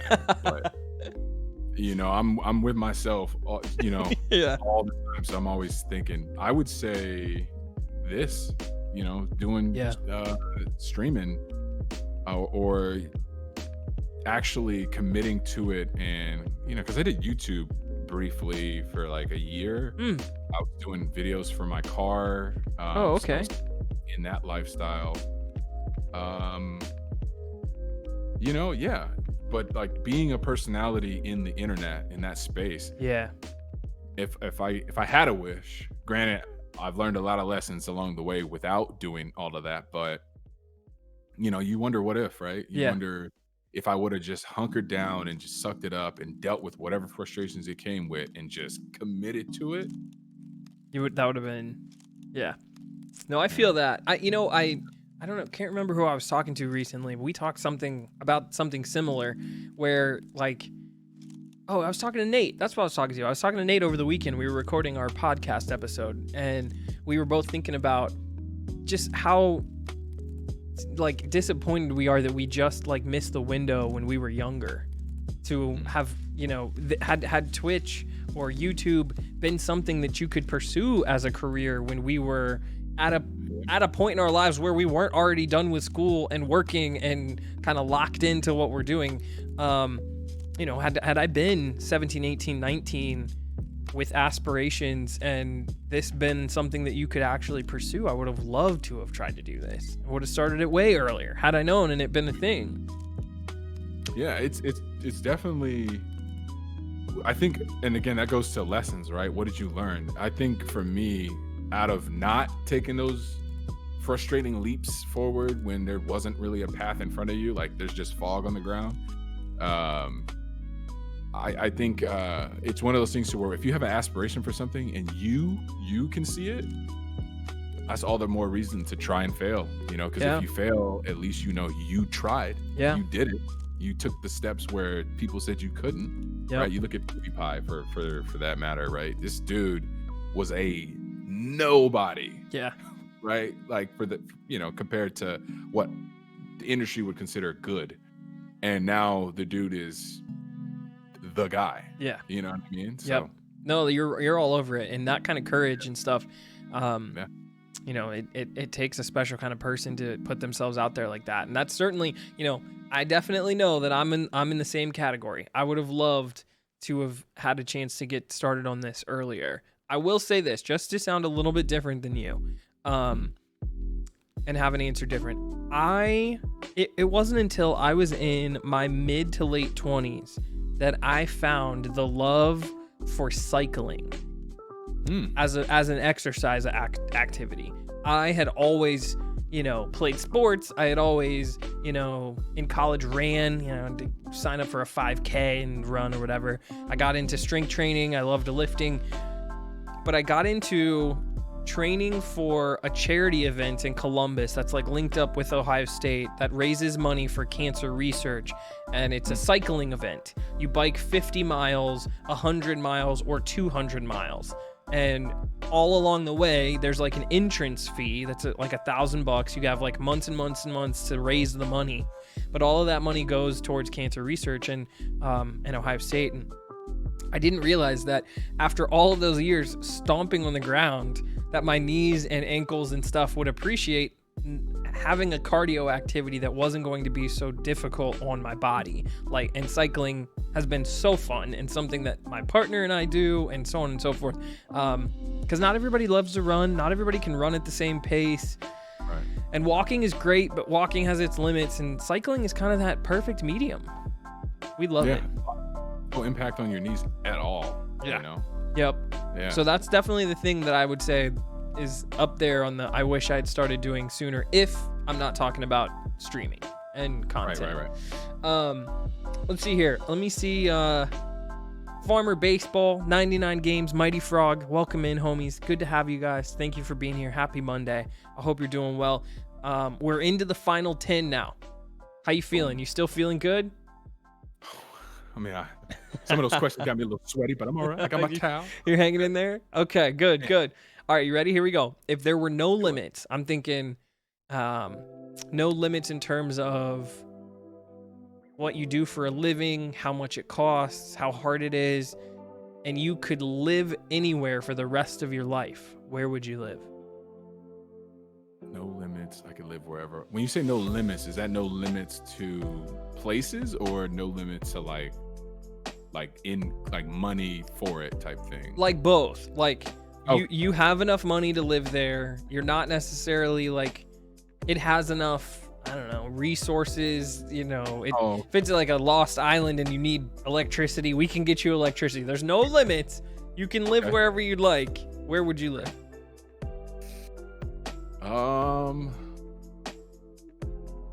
Dang, another planet, man. I'm gonna be real with you. Oh, like, if there's no limit, okay. Somewhere else. And not as like a I'm angry and I'm out of here. exactly. Not like I want to get away, but like, I have my faith, but I also look at God as an artist, and I look at it like, I love art and I love to create different things. I have a passion for something for a while, but then I fall in love with the idea of taking what I've learned and applying it over here. And I'm like, man, there's probably some crazy beautiful planets that, even if it was just empty, it would be so dope to just be on one. Yeah. Yeah. Like, that would be dope. That would be That's awesome. a great answer. I hadn't really thought of that. But that kind of shows you're one of those next level type of thinkers, right? Outside of the box. You're all over it. That's a great answer. And, I know that we're sneaking around trying to figure out if Mars is, a habitable place. And, I know that I follow on my news apps and on Twitter, like I'm a big space fan. I'm fascinated by space. I love, love the shuttles. I love the, NASA and all the stuff. So, I follow enough accounts where like, it's really cool. Like they're like, ooh, we may have found a Earth-like planet in another solar system or whatever. Like, ooh, yo, is somebody there? That'd be cool. Like all of that stuff. So that's a great answer. That's a really good answer. I'm looking at apartments on those planets, man. You know what I'm saying? I'm ready. I feel you. I'm pretty sure some of those planets, if you get there early enough, you colonize it, it'd just be your property. It'd just be all yours. You'd be the king of the planet. You know, it's man, dude, I could go on for hours. You can just keep it rolling.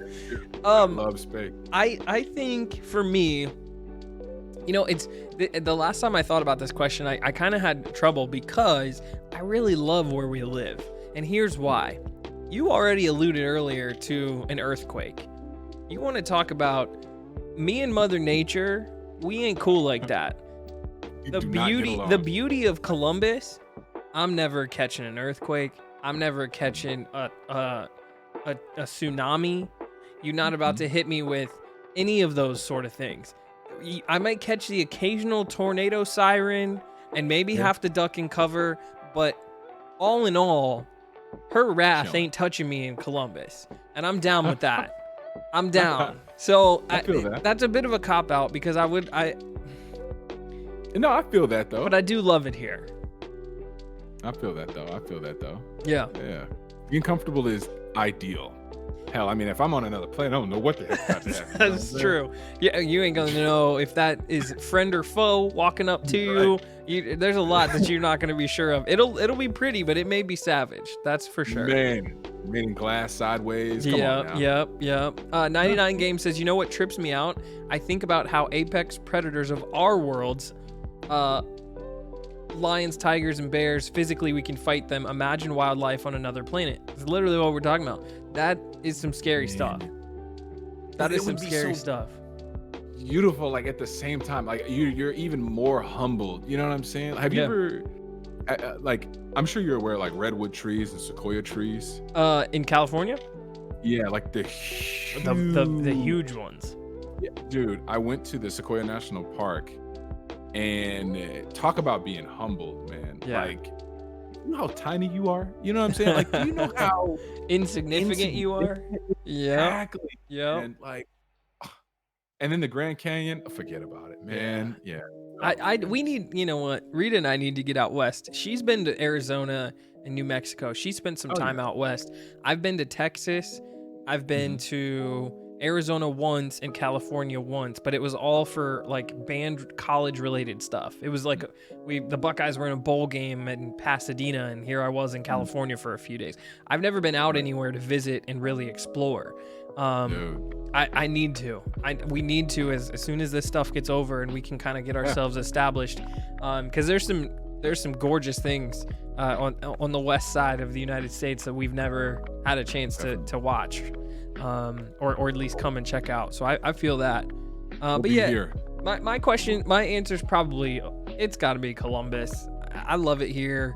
I love that I'll theoretically be safe. I got to deal with some snow, just be irritating every now and then to drive in it. But all in all, it's not bad. It's not bad. I feel that. All right, here we go. You can't time travel, but your phone has internet for 5 years into the future. What's going to be the first thing you search for? Dude, I mean, yo, that's a question, dog. I know, right? Oh, You pulling up on Google Chrome on that phone of yours, and you can search for anything, and everything is going to give you results that are 5 years into the future. What are you looking for? I mean, that's a two-part question. Am I selfish? And- You know what I'm saying? I'm looking for the lotto numbers, you dig? For every year, okay?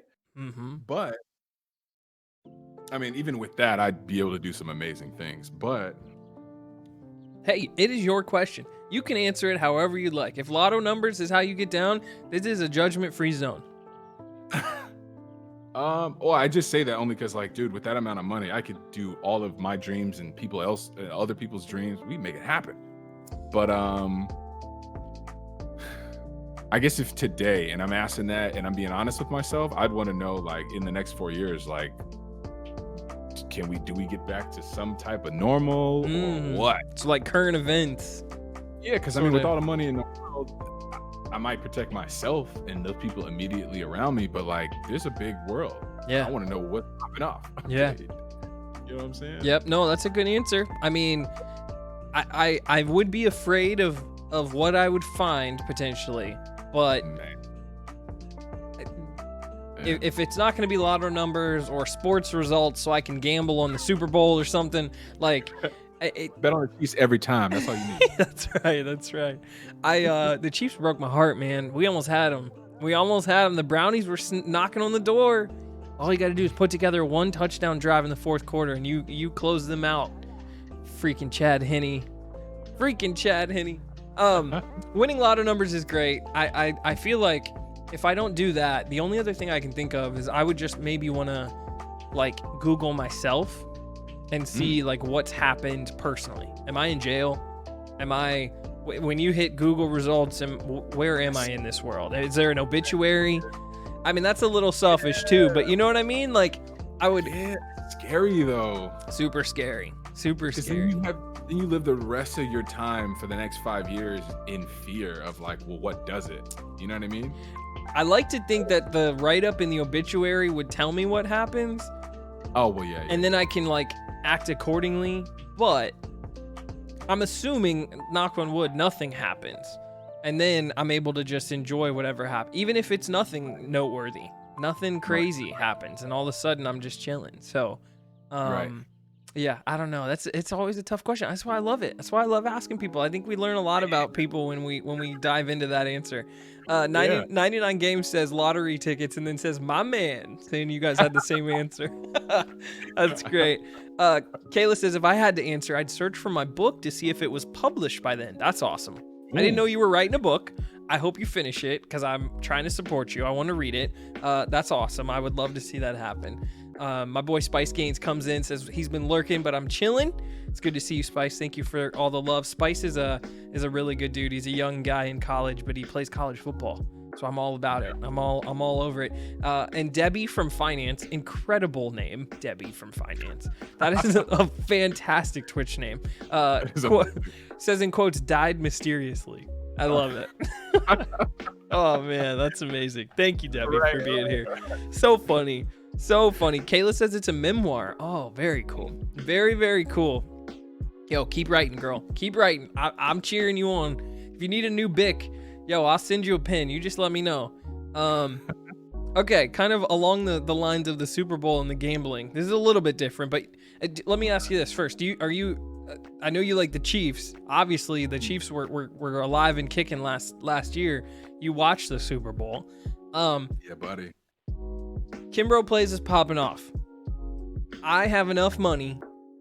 I've paid for you to have a 1-minute time slot for an advertisement of your choosing during the Super Bowl.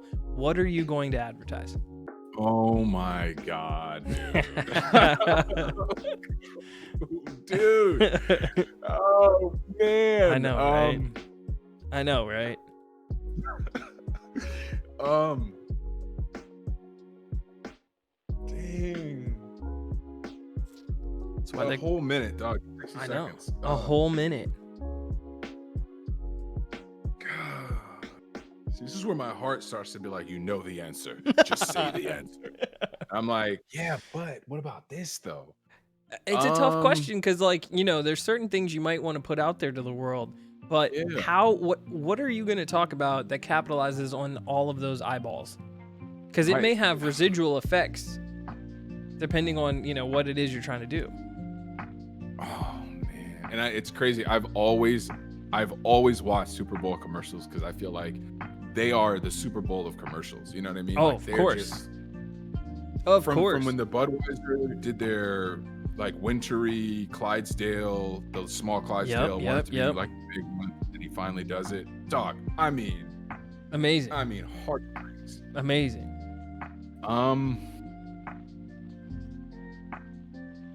I would probably do something. Holy crap, dude. Oh my goodness. All right, you know what? I'm gonna be selfish. I'm gonna do something for me because I know serious stuff what I would do, but I'm gonna be selfish. I would do 60 seconds of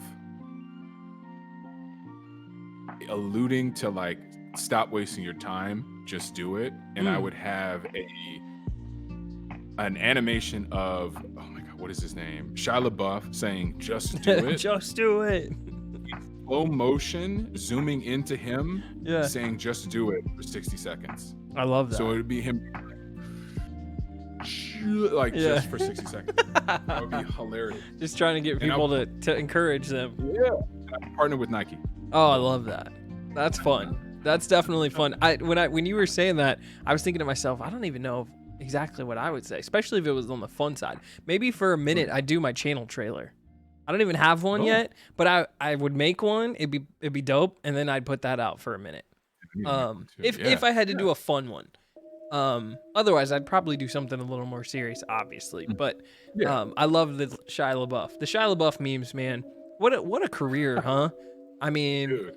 I don't know about you. I got down on him as a kid when he was what was his show? Oh, a show. Yeah. Oh, Yeah. goodness. I almost said Boy Meets World. I know it's not No. that. Yeah, but oh my god. Chat better not have to tell me. Even Stevens. Right? Yes, Yeah, even yeah, Steven. yeah. I mean, a certain age group, we get down on Shia LaBeouf for a long time. And I know he's been into, I think he was just in trouble, like in the news. Like he got into some accusations of some bad stuff. But in general, all other things aside, I mean, it's been quite a crazy career. And it's just been cool to follow a personality like his, you know, at least my entire life. You know, we're basically the same age. You know, he's been in my life since I was little. So that's cool. That's cool stuff. I wanted to touch on a couple of things here. We talked a little bit at Kayla's memoir. She says, I've lived a bizarre life. I finished my book, but it's in editing and they really want me to change things about it, but I don't want to because I want to make people uncomfortable.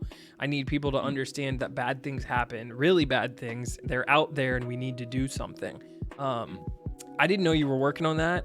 I know a little bit about your story as I've gathered it over our friendship, and I love the idea that you have a platform to tell your story. If they don't let you do it as a book, girl, you just make that bad boy an audiobook and you release it yourself until someone lets you put it out the way you want. Because don't let them change your story. I don't know exactly like where that's written down. That's got to be on a tattoo somewhere. But don't let anybody change your story. Absolutely. 99 Games says, did you see that TV show 102263? I don't know that. What is that? That's the name of the TV show? I don't know that one, 99. I don't know that one. Watsy boy, it's good to see you. Welcome in. Let's see. 99 Game says, it goes off your answer for the last question, but about searching for yourself and trying to find out if you pass away so you can change it. That's the show? Oh, that's terrifying. I mean, it sounds kind of good, but that's terrifying. Kayla says, I'm saving up my points for that pink diamond. I love you, sis. Thank you. Thank you for the love. Pink Diamond, little VIP action in the channel. And the show basically said that even though you could try to change time, it pushes back the things you do. You end up making the natural time flow continue the way it was supposed to. It was an amazing concept. Oh, I like that. That sounds like a pretty cool show. Was that the show where it was those black kids and they were trying to prevent the guy from getting shot or something, or ran over? Oh, interesting. I don't know that one. I don't know if that's the same one, but there was a show and there was these kids. I don't know if it was a movie or a show, but it was kind of the same premise, I believe. I like that. 99, I dropped you a follow on Twitch. I'm gonna have to reach out to you because I'm curious. I want to know more about that. Watsy and Mo Love. Yo, Mo Love, good to see you. You guys were all over at Even Stevens. That's it. That was a classic, man. I don't know I can't remember what that was called, but there was like a Disney lineup. It was like 4 o'clock to 7 o'clock. There was like just banger show one after another when we were growing up. 99 says it was a show where they tried to stop the Kennedy assassination. Interesting. I was going to say 63. That dates the Kennedy date, isn't it? That makes sense. I haven't seen that. I'll have to look. That sounds good. I'm fascinated by the Kennedy. Yeah. I know. Oh man. I know, dude. Check. Kayla says people always think my son's name is Shia, but it's not. Does it look like Shia? Shia's a cool name. That's fine. I'd be down. I would have been fine if my parents would have went with Shia. Shia Love. Ooh. Yeah. At worst, that can be a pet. That could be like a little cute dog. You know, the last name Love. That wouldn't be bad, but okay, we're down to my final 6. This is pretty good. If you could live in any TV home, which TV home are you gonna live?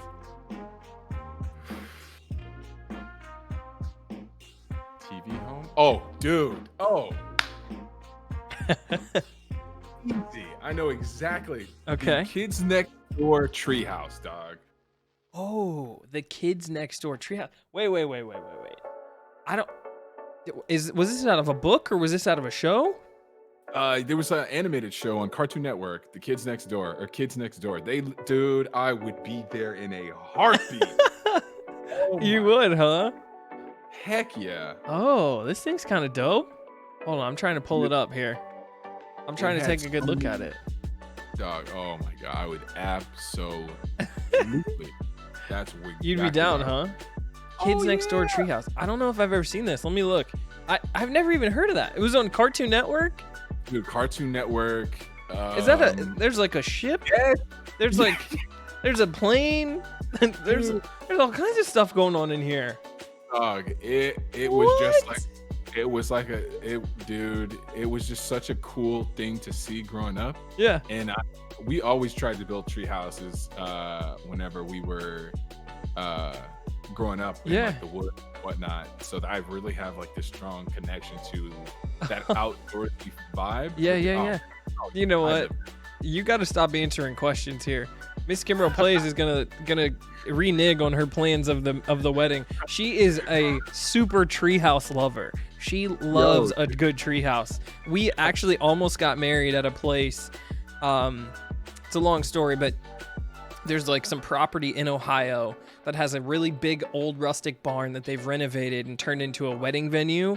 And then on other parts of the property, there's like 15 or 20 tree houses that are like, you can stay in them, like you can rent them for the night, like it's a hotel room.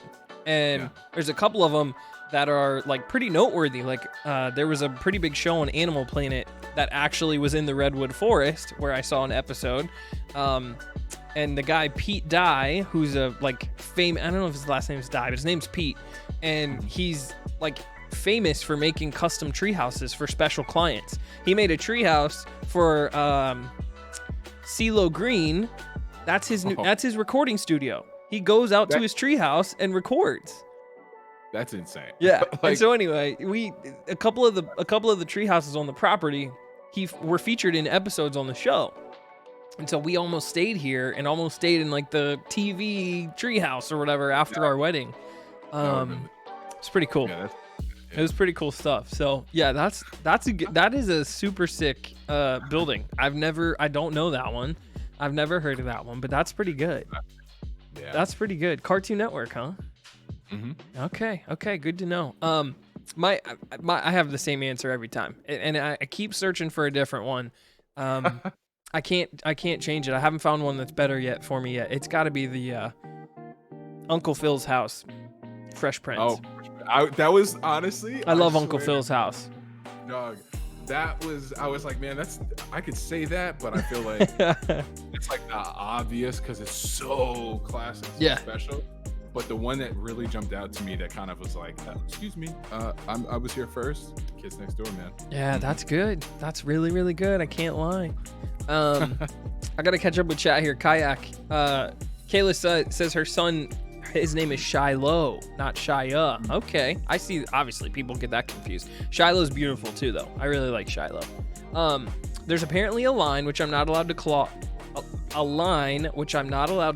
when talking about my story in my book. And she's a survivor, and it's a heavy, uncomfortable topic, but she's definitely going to speak her mind on it and write about it because it's what happened to me. And, you know, it's important. It happens to a lot of people. She said, I'm not changing because I shouldn't have to. I love that. Yeah, try whatever you can to make sure that story, even if you have to do something special for the publisher, you find a way to tell it in your own voice, in your own way at some point. Because that's important. People need to hear the realness of it. Mo Love says Cartoon Network, that show was dope. I never heard of it. That's my lady. Oh, I love it. Yes, welcome in. That you guys are meant to be. That show was dope. Oh, yeah. Family Feud, good answer. It's what 99 says. I was gonna say, Watsy Boy says it annoys me that they hide away from it. It's real. It happens. We don't talk about it enough. And we can't fix it if we don't talk about it. Yeah. We kind of touched on that a little bit earlier when we talked about the Black Lives Matter movement and, you know, kind of confronting some of the realities that are still happening is part of how we fix it, right? If we don't identify, we don't sort of bring it up, we don't sort of, you know, give it the real threateningness that it is, we kind of try to downplay it, anything like that. It's never gonna get fixed. People aren't gonna take it as seriously as they really should. So yeah, I always say it to my lady. I always tell her, you know, about stuff like that. We're an interracial couple, so you know, I have a different lived experience from her, but it's what I always say is, you know, if you have an open wound, you can't put a band on it, you know, a Band-Aid on it, like a little Hello Kitty Band-Aid, and expect it not to still, you know, remain. It's not going to do anything putting a tiny little bandage. You need to address the wound and take it and properly treat it. Exactly. And as uncomfortable as it is, and you kind of want the pain to just go away, when you address it and you fix it and you make efforts to fixing it, it'll leave a scar.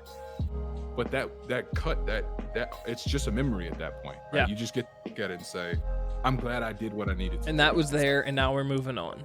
Exactly. Yeah. Exactly. No, I agree. Yeah. I love it. I love that. I love that we're on the same wavelength, not only in here but in chat. You know, I'm fortunate to be surrounded by people who are thoughtful and you know, working hard in their own ways to fix those things going on in their lives and shedding light on important subjects. Man, I love being around people who have a passion for change, whether it's themselves, whether it's the world. I don't tend to like, you know what, it's probably a childhood trauma. I don't even know if that's the right way to describe it, but I remember being in high school, and our baseball coach made all of the seniors pick a word out of a hat, and then that was our word. We had to research that word and then read it to the team and talk about how it was going to affect us this season, what the word meant, how we could use it in motivational tactics, so on and so forth. And the word that I picked was complacency. And having to learn at a deeper level to be able to articulate to others what it meant to me, what it meant by definition. It was something that really just resonated, and I felt like I never wanted to be complacent. And so it sort of, for me, means that I never want to stop learning. I never want to stop growing as a person, having my mind changed and altered and fixed and all of those things, my emotions, all of those things. So yeah, I'm glad that we're having conversations. I'm glad people are writing memoirs, telling their story, being advocates for social change and doing the things they need to do to make sure that people aren't complacent, because that's what happens. People get comfortable and they get normalized to whatever it is that's going wrong, and we don't address the real stuff. So I love y'all. I love y'all. Chat. You guys are the bomb. I got 5 left. I appreciate the time and energy. Tell Mo Love I'm sorry. I'll give you back here really soon. I promise. If you had to open a business, or if you opened a business of your choosing, and when I picture business, I'm thinking brick and mortar, right? An actual storefront. You sell one thing predominantly. What is it that you sell in your store? Man. Mm-hmm. Well, I will at some point have my own art gallery. I love it. And what I'm planning to do, without getting too deep into it, but it would be selling a new and digital means of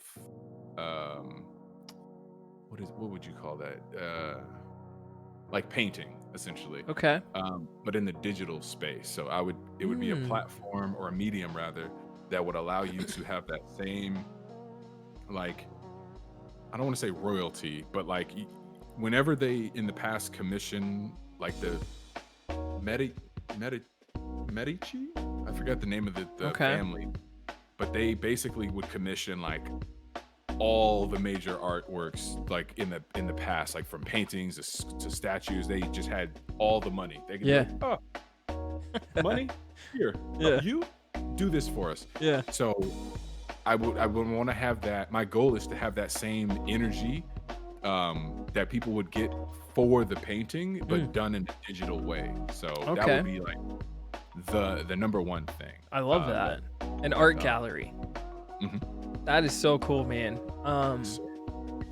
You know, I've never been very creative in that space. I feel like I have creativity, but not necessarily in a way to express in the traditional art sense, but I've always had an appreciation for it, for the people who make it, for the way that you have to think and see the world a little bit differently in order to make art that is meaningful and impactful for others.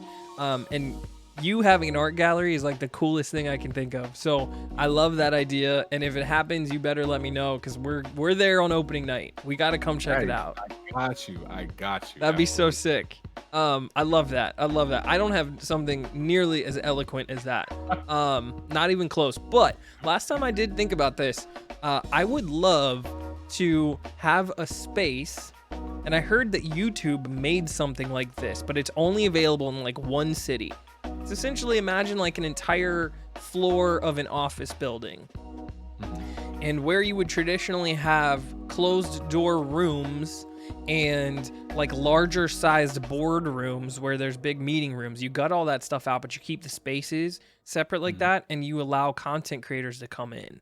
You book out the time, you schedule it or whatever, and you have them come and utilize the space and the technology and be able to make content there. Yeah, that is yes. Yeah. I'll invest. Like, You're in, huh? I mean, I just think it'd be really cool. You know, you got a unique, you know, I don't know how exactly the money and the funding would work or whatever, but like, you know, giving an opportunity to someone who is a dynamic creator with great ideas, but doesn't necessarily have the upfront capital to be able to afford whatever in the world is going on. And, you know, you give that kid, that 18, 19-year-old content creator, a good camera, right? Solid internet connection, you know, proper lighting, let them create, let them express themselves and their ideas, and you sort of do that. I would love to see something like that be more common, you know, be available. I think that would. I think the number one way to make that succeed not instantly, but like overnight, more or less, if you gave them the opportunity to rent it, like you would a chair in a barbershop. You know what I mean? Like one of those salon lofts, I think they call it. I think they I don't know about barbershops per se, but I know that there is like a whole business model with female salons where a stylist can rent out a space and Right. bring their clients there and work. They don't need to open their own storefront. They can rent that space and then cut people's hair there.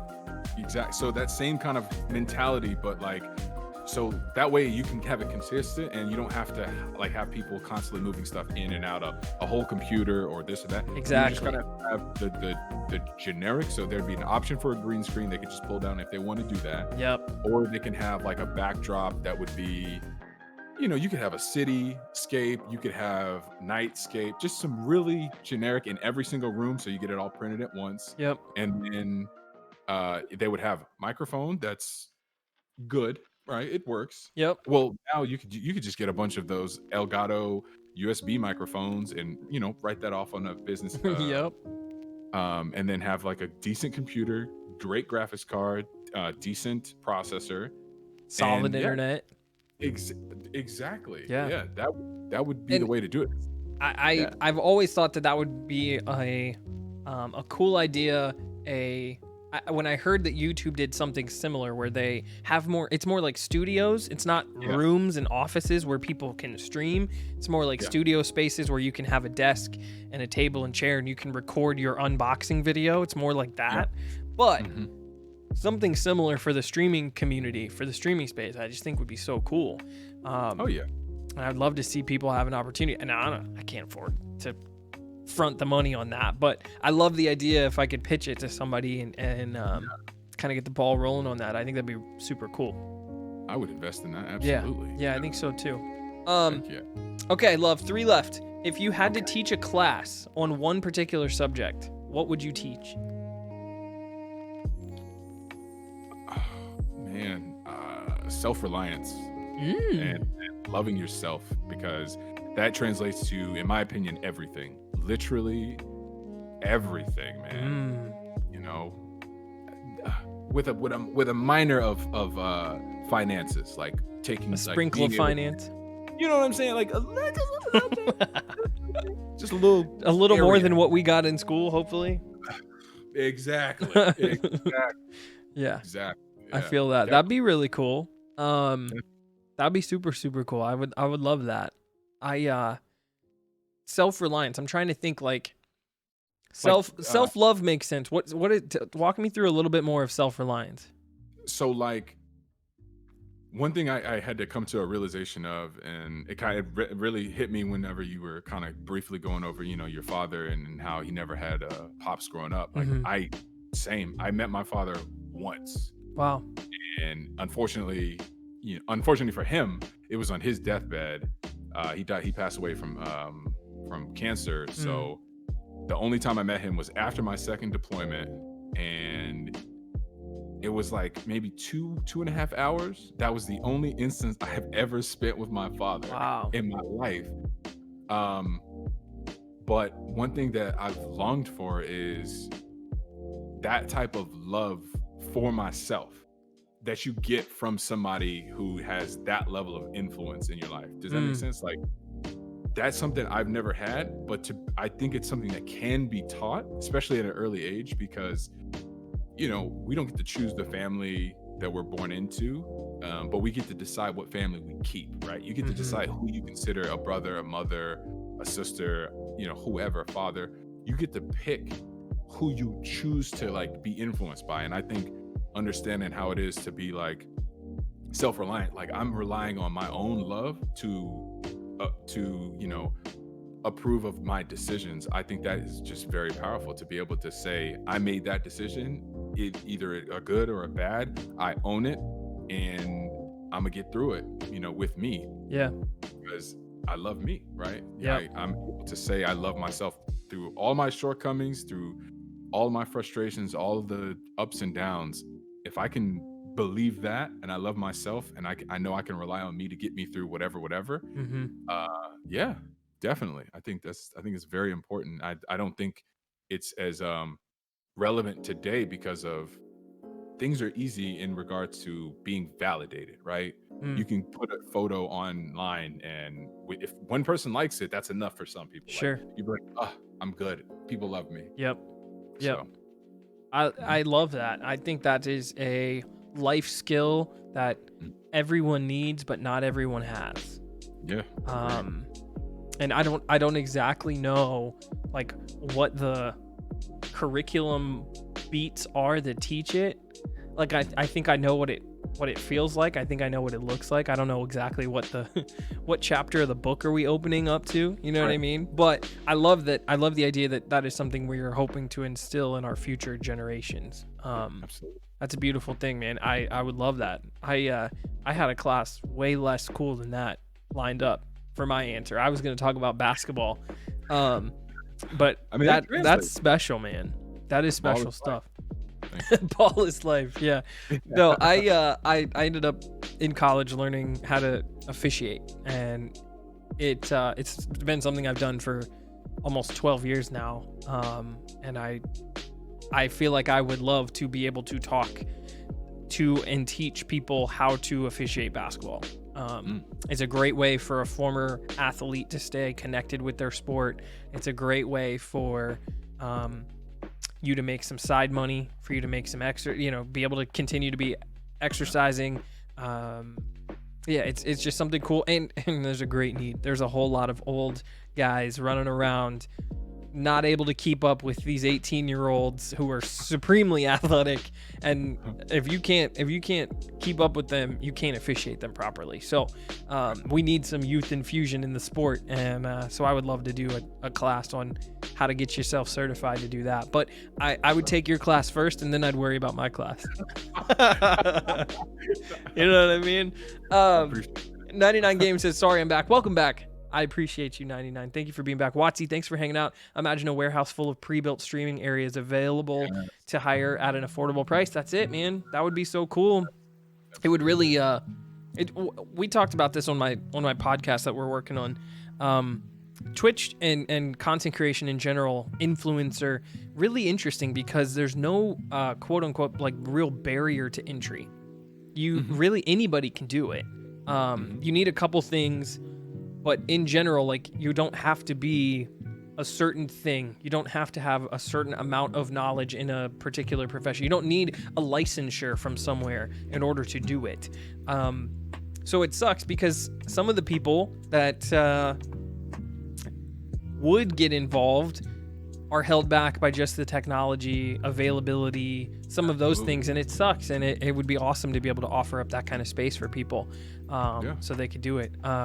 Watsy Boy, back to your point, says, I struggled with that. Someone to be a role model until I was about 25 when a former manager took me under his wing. Kids need someone to guide them. Absolutely. I love that. 99 says, I agree with him 100%. In a more blunt way to say it, self-reliance is like not expecting people to be there for you, and they're not. If you learn to rely on yourself, you're less likely to get let down. Absolutely. All true, all correct, and something, like I said, I think everybody needs. I think everybody could benefit from being able to have a little bit more of that in their life. Okay, last couple. Here we go. Okay. What's something that you think everyone should experience in their lifetime?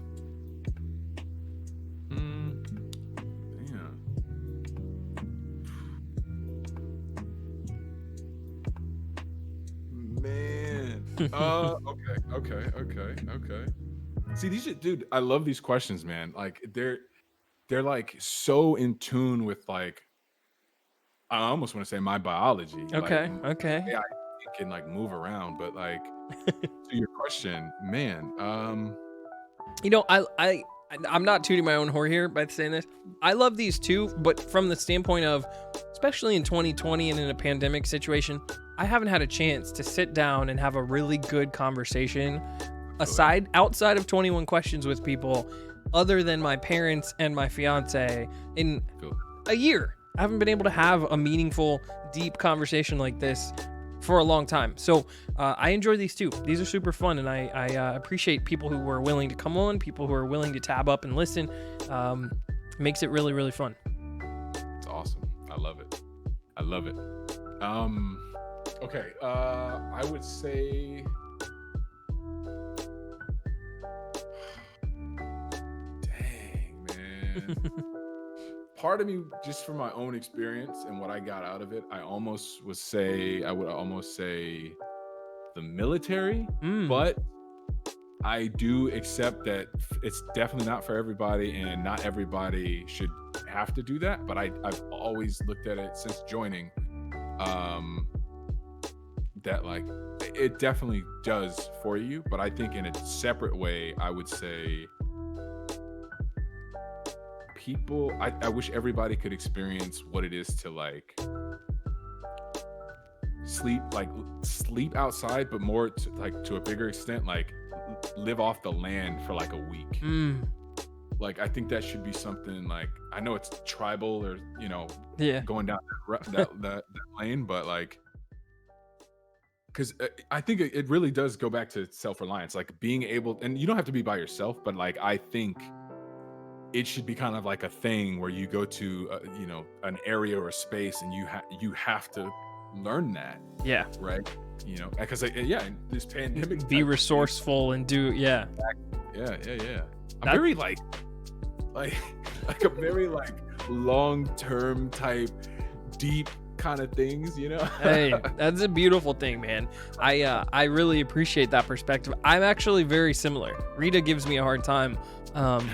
Most of the stuff that I do is 2 or 3 steps down the road, like at least in terms of the way I think about things. And she gets mad at me, like, the age-old question: what should we have? What should we eat? Yeah. Turns into, well, what did you have for lunch? What do you have in the fridge that is about to go bad in the next day or two? Right, like putting together all of those different swirling thoughts to talk about just this one particular thing right here in the moment. Like that, I am just wired that way. And it's probably because my dad was a Marine. It must just be something in the water, you know what I mean? There just must be something in there that you just change how you think. I love that. I completely agree. I am guilty of not being as resourceful from a like hands-on blue collar perspective as I would prefer to be. But I do think finding out how to be aware of your surroundings and sort of, drop me anywhere and I can sort of navigate and understand the lay of the land it literally is life-saving skills, and everybody should probably figure out how to do it. Yeah, I think stuff like that, definitely. I think too, for me, something that I think everybody should really experience, something as simple and as straightforward as the freedom you get from putting your feet into the ocean and just kind of being able to look out and sort of the vastness that you start to realize, kind of like you in the Redwood Forest, sort of being in touch with nature just enough that you're not in danger, but you understand that this is just so much bigger than you. Especially coming from being in the Midwest. We don't have mountains, we don't have oceans, we don't really have a lot of like terrain that really does that. And you live in a big city, there's concrete jungle. Being able to sort of experience nature and escape it and be sort of aware of how big it is and how little you are. I don't know that everybody's ever felt like, I think about Rita. Rita's never been to the ocean. Their family vacations were any and everywhere else but to the beach. And so she doesn't even know what that feels like. And, I'm like, I need you to feel that. I need you to understand and, kind of enjoy that. Just have that relief, that exhale of being on the beach in the sun, just kind of taking that in. And I'm not even really like a big beach sun guy, but I do think that's something that I think everybody could benefit from, or at least should get a chance to experience. For sure. Watsy says this is easy. Family life. Like a happy family Thanksgiving dinner and all of that. I think everyone deserves that happiness. That's beautiful. I completely agree, Watsy.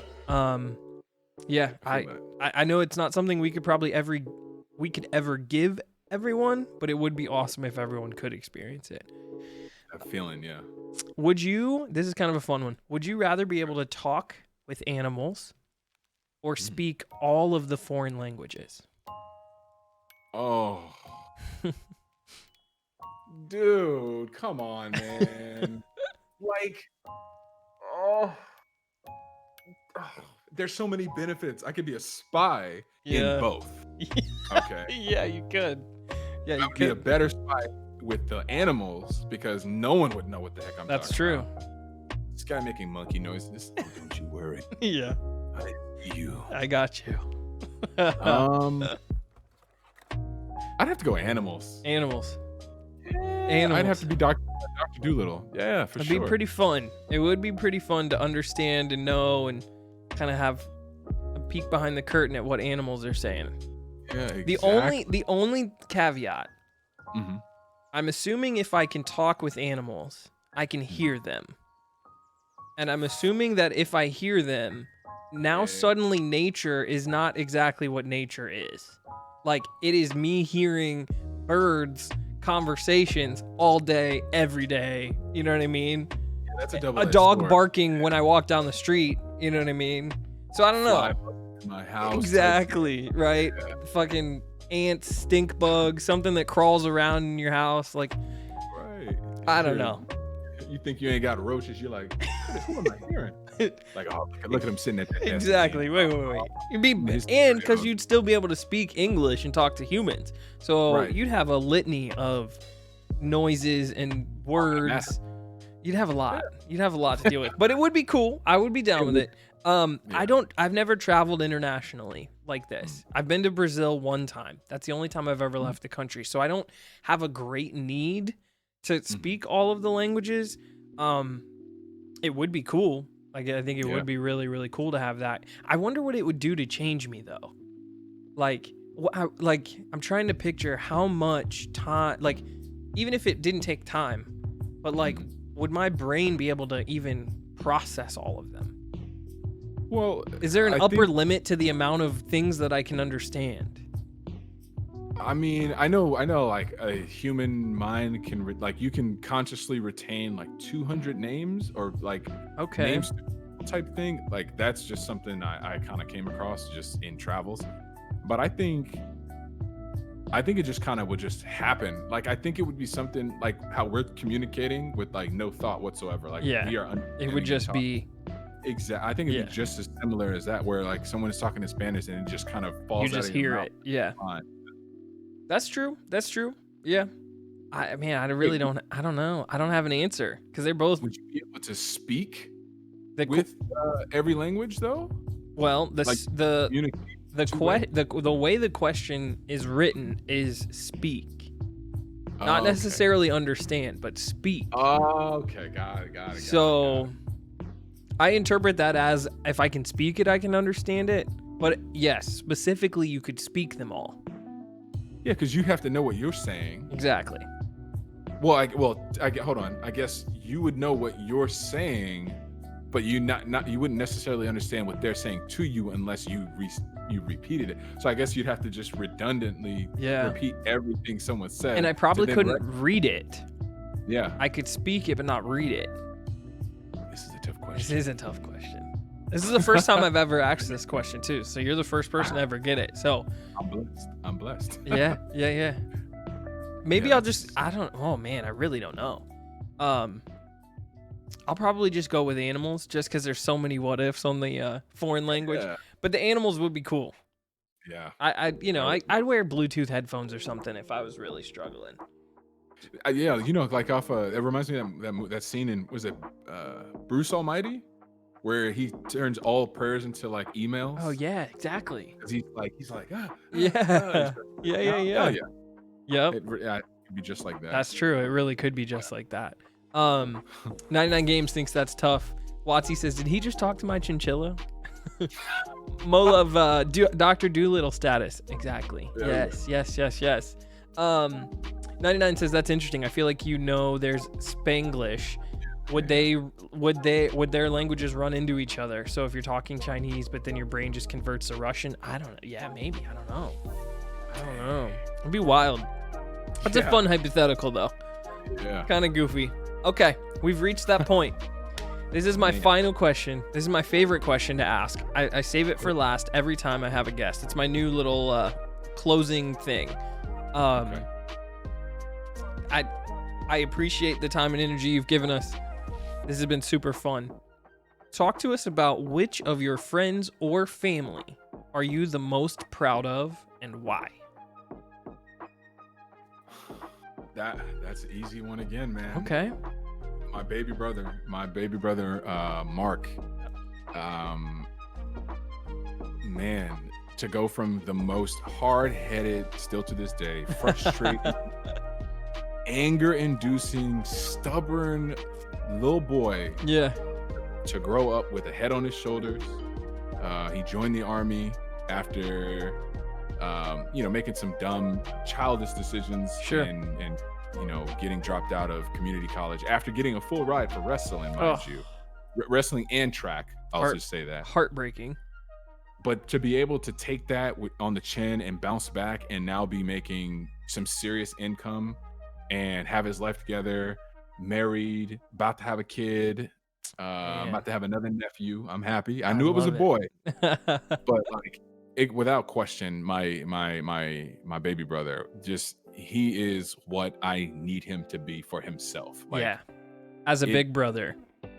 Man, because I've made some dumb decisions in my life that kind of make me go, what are you doing? But for us to go from our situation to my first 3 years of life, we were homeless. And then when he was born, he was months old when there was an incident where a SWAT team had kicked in the door we were at the place we were staying and took us after taking my eldest brother's father. Because I don't know what went down. It was just crazy. Yeah, wow. But he was 3 months old when we got taken to stay with my aunt. So I'm 30. He's 28. He'll be 29 this year. So just for perspective, he had no frame of reference. He calls my uncle dad because that was the first male. Yeah, that was it. Life. So it's to see him go from that to where he is now, have a good head on his shoulders, never done drugs, doesn't drink to excess. He's about business. He doesn't take crap for no one. He was trying to be a police officer. It's funny though, because when he went to do that, he was doing the lie detector test thing. I forgot the technical name. Yeah. And he told the truth, but it was something it was not something related to a crime, but it was something related to have you, oh my God, it was nothing, not even a petty crime, but it was just something not bad, but he answered truthfully to it, and it disqualified him because it was just one of those things that were we have other options, we're gonna take over, but for him to still be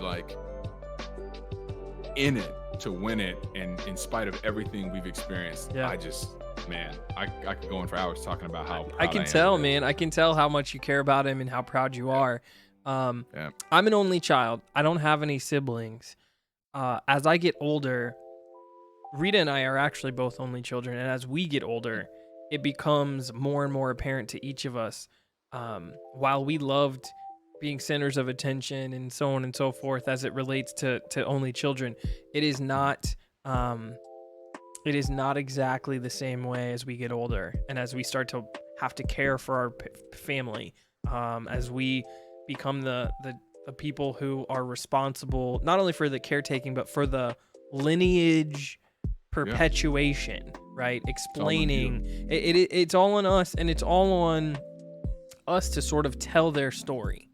And if you don't have someone else to help you remember the moments, or you could misremember, you could forget, and it would just be a disservice to your family as you go along.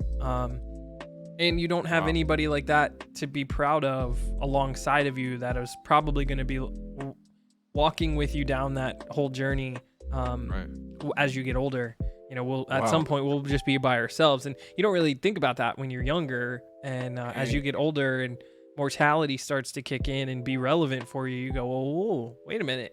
So it's beautiful for me to hear you talk about your brother and to know that you guys have each other's backs, and you have stories and history and moments that only you two, or you and your other siblings, will be connected by that sort of connective tissue that will never be broken for you guys is really special, and it's awesome. It sounds like he's doing a great job. I wish him nothing but the best. I wish you guys nothing but the best, and I appreciate you telling us and sharing your story today. Yeah, man. Appreciate it. Absolutely. Of course, man. Before we get out of here, Watsy says, I'm so proud of my mom. I don't tell her enough, but she raised me, so she's got to be something special. Yes, sir. I feel that, Watsy. Yeah, so Love, as we wrap up, man, where can we find you? What are you playing? What's the plan? How do we get in touch with you? So I'm on, I guess the best way would be my Twitch, because that has links to everywhere else. But yeah, Lovey Dove on Instagram. So Lovey Dove, Lovey, and then DOV, and the letter E is a number 3. 3 is my favorite number. Nice. But yeah, the plan is to be streaming a lot more frequently. I don't really have like a time, but I mean, for all the people who I've been hearing my little clock in the background going off, so I really appreciate all the support. I definitely plan on streaming this evening at some point. Beautiful. I've been Apex Legends. That is my game of choice. Nice.